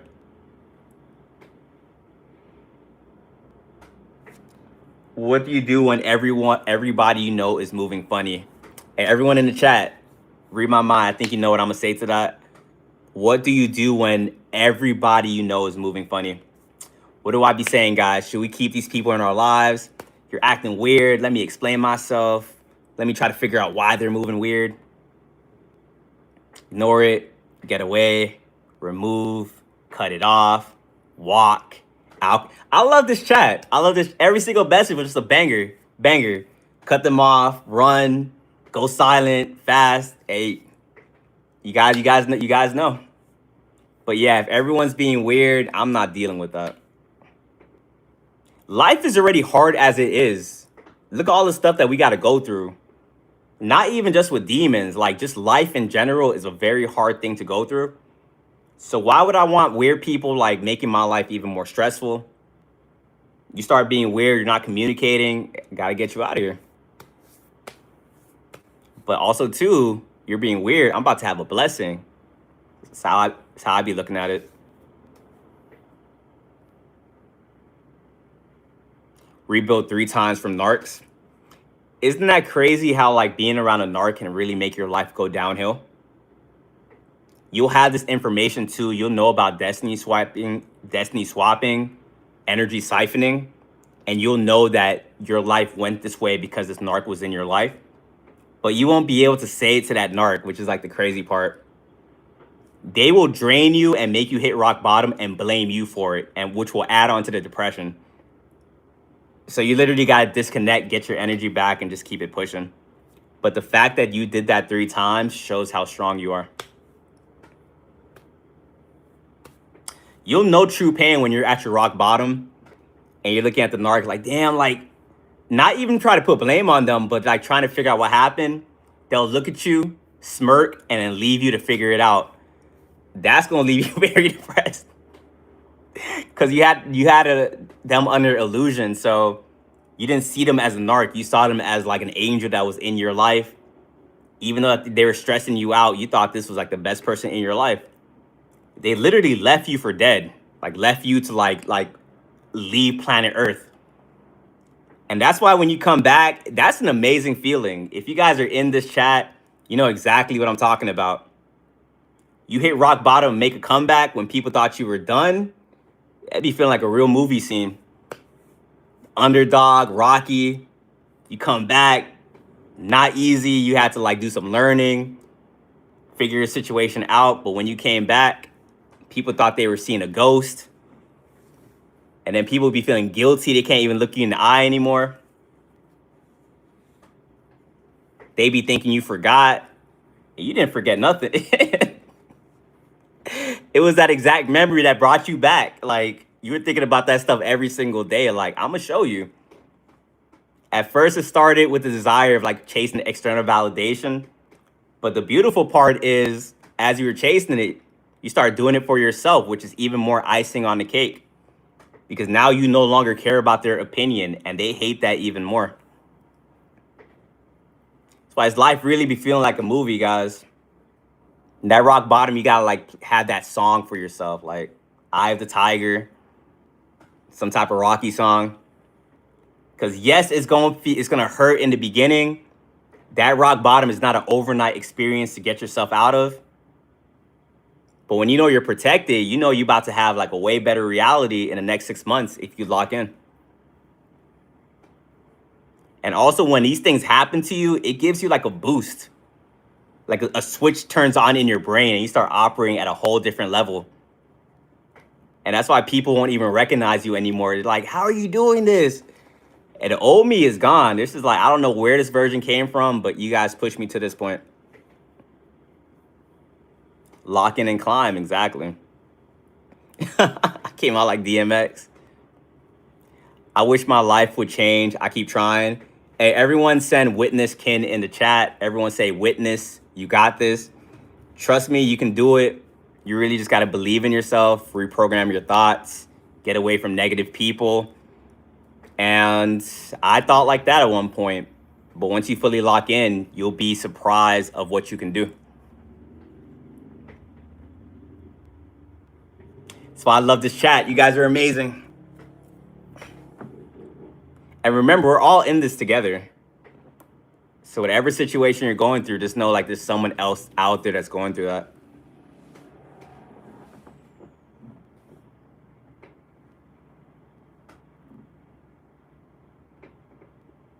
You woke up in 2021, the narcissist broke your heart.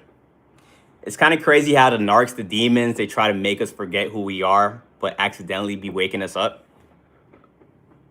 That's why I be saying we got to thank the demons out there.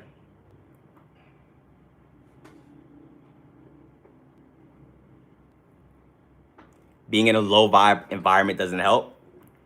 Yeah, once you get away, you will see yourself like start to elevate. Sometimes being around low vibrational people that's like constantly hating on you. And when you get away, you start to realize they were doing like a bunch of like witchcraft on you. Some witchcraft tactics like these warlocks can do to like lower your confidence, your self-esteem. Any of you guys ever had like roommates that were like warlocks, witches? It's like a very bad situation to be in, or even like your family members. But more so like roommates, like what they'll do, like they'll ignore you. Like when they feel like you did something to them to like punish you. And that ignoring tactic is something you have to like ignore. Like any manipulation tactic, You have to see it for what it is and just ignore it. Like, they start doing weird things. They will do things to like drive you insane. Like, you'll be thinking to yourself, like, am I seeing it the right way? Stonewalling, exactly. But as like a genuine person, you're like, no one will do that. If I speak, everyone's gonna speak back. Hey, there's some very weird people out there. That's how they punish people. What's my YouTube? Link in the bio.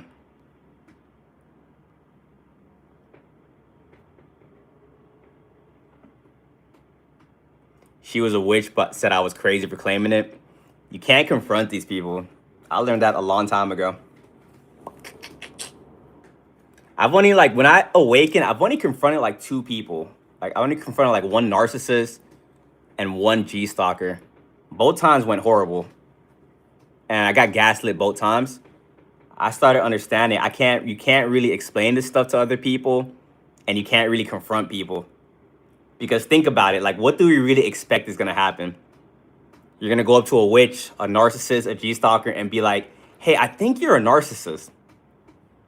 You think they're gonna be like, "Damn, you got me. Hey, you got me. My bad. I'm gonna stop being narcissistic. Hey, how'd you see it?" And you guys think you're gonna have a cool little conversation? You like let someone know they're a narcissist, boss meter will appear, and now you gotta deal with that battle. You gotta learn it the hard way. And it's not gonna be fun because now you know that they know. Now they know you know. Now they're bringing other people into it. Now 10 people think you're a narcissist, and now you're battling a group.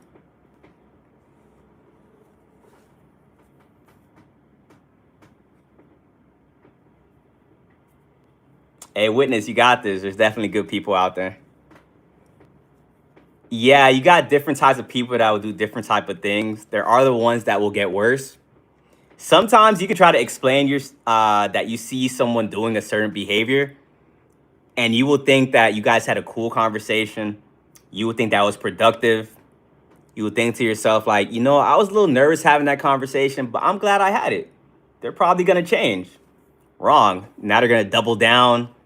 Now they're gonna think to themselves, how dare you try to like show me who I am? Some people are gonna think that, damn, I didn't even know I was slipping like that. Let me make sure I manipulate a little bit stronger. And some of these people aren't even like shameless to even wait a little bit. You can have a conversation with somebody, the next day they're back on their BS. And you be looking at this stuff like, are they really playing in your face like this? Your discernment is gonna have things be so obvious. You're gonna think that they're like, they know what they're doing. But sometimes people aren't even in control of what they're doing. And you gotta be the bigger person. You're like, all right, I'm just gonna cut you off. This is very upsetting.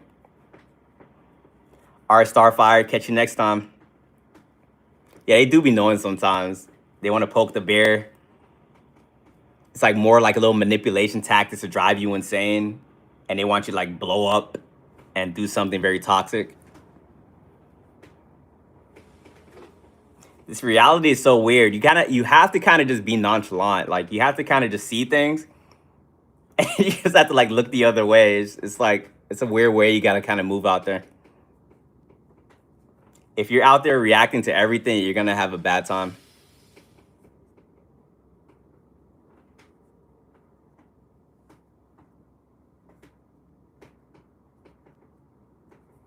And sometimes people are like gauging you like for like your emotions.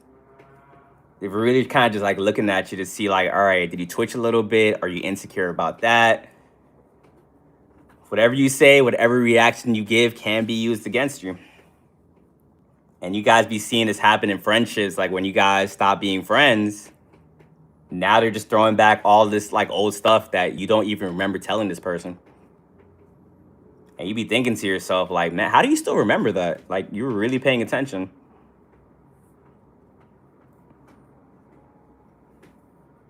Sometimes you guys got to kind of play into a weakness because these demons are going to think they have discernment, and they're going to think because they can't read you, they're going to start making up things, and they're going to start guessing on weaknesses. Sometimes it actually helps to kind of play into it. It's like, oh, if you believe that, all right, it's cool.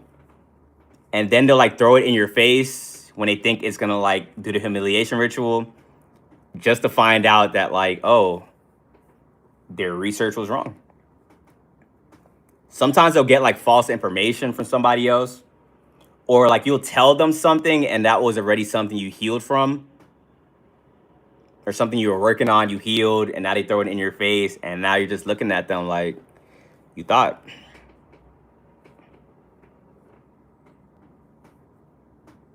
Hater X still here 20 years later. Yo, these stalkers don't really burn out. Everyone in here, if you guys have a stalker or have had a stalker, how long have these people been stalking you?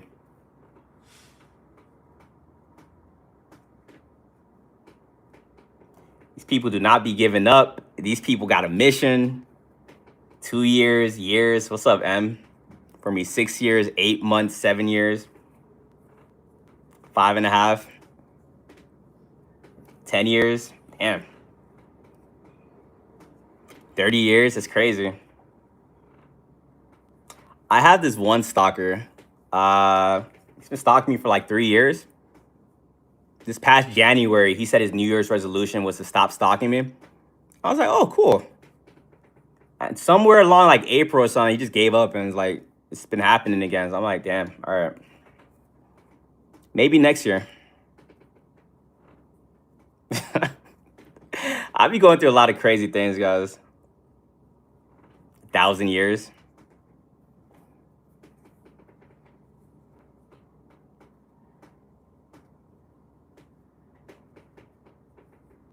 They're going to turn it around on you. I'm already knowing.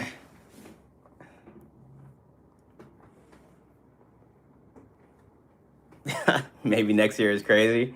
I'm a hopeful person.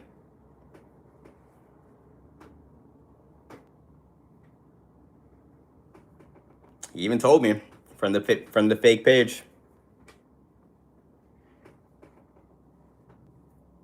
These lives keep you going. I got you guys. This is horrible for us. You just gotta like not pay attention to it. That's the thing. That's why you gotta keep yourself busy and just like alchemize that energy. You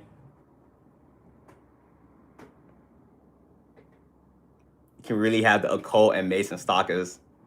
I like how we're so tapped into even notice is a thing. Like when you awaken, it's like a whole new world. You don't even know people are doing these things. So at this point, I find this stuff to be like very interesting. I'm like an observer. Like I see things and I'm like, what is like making someone do that?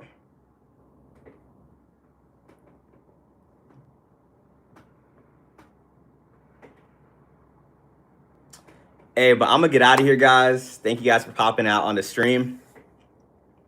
I'm gonna get some sleep. I gotta wake up early. If you guys are on the TikTok side, shoot me a follow. Also subscribe to me on YouTube. I will be live again tomorrow at 9 p.m. We'll be talking about monitoring spirits.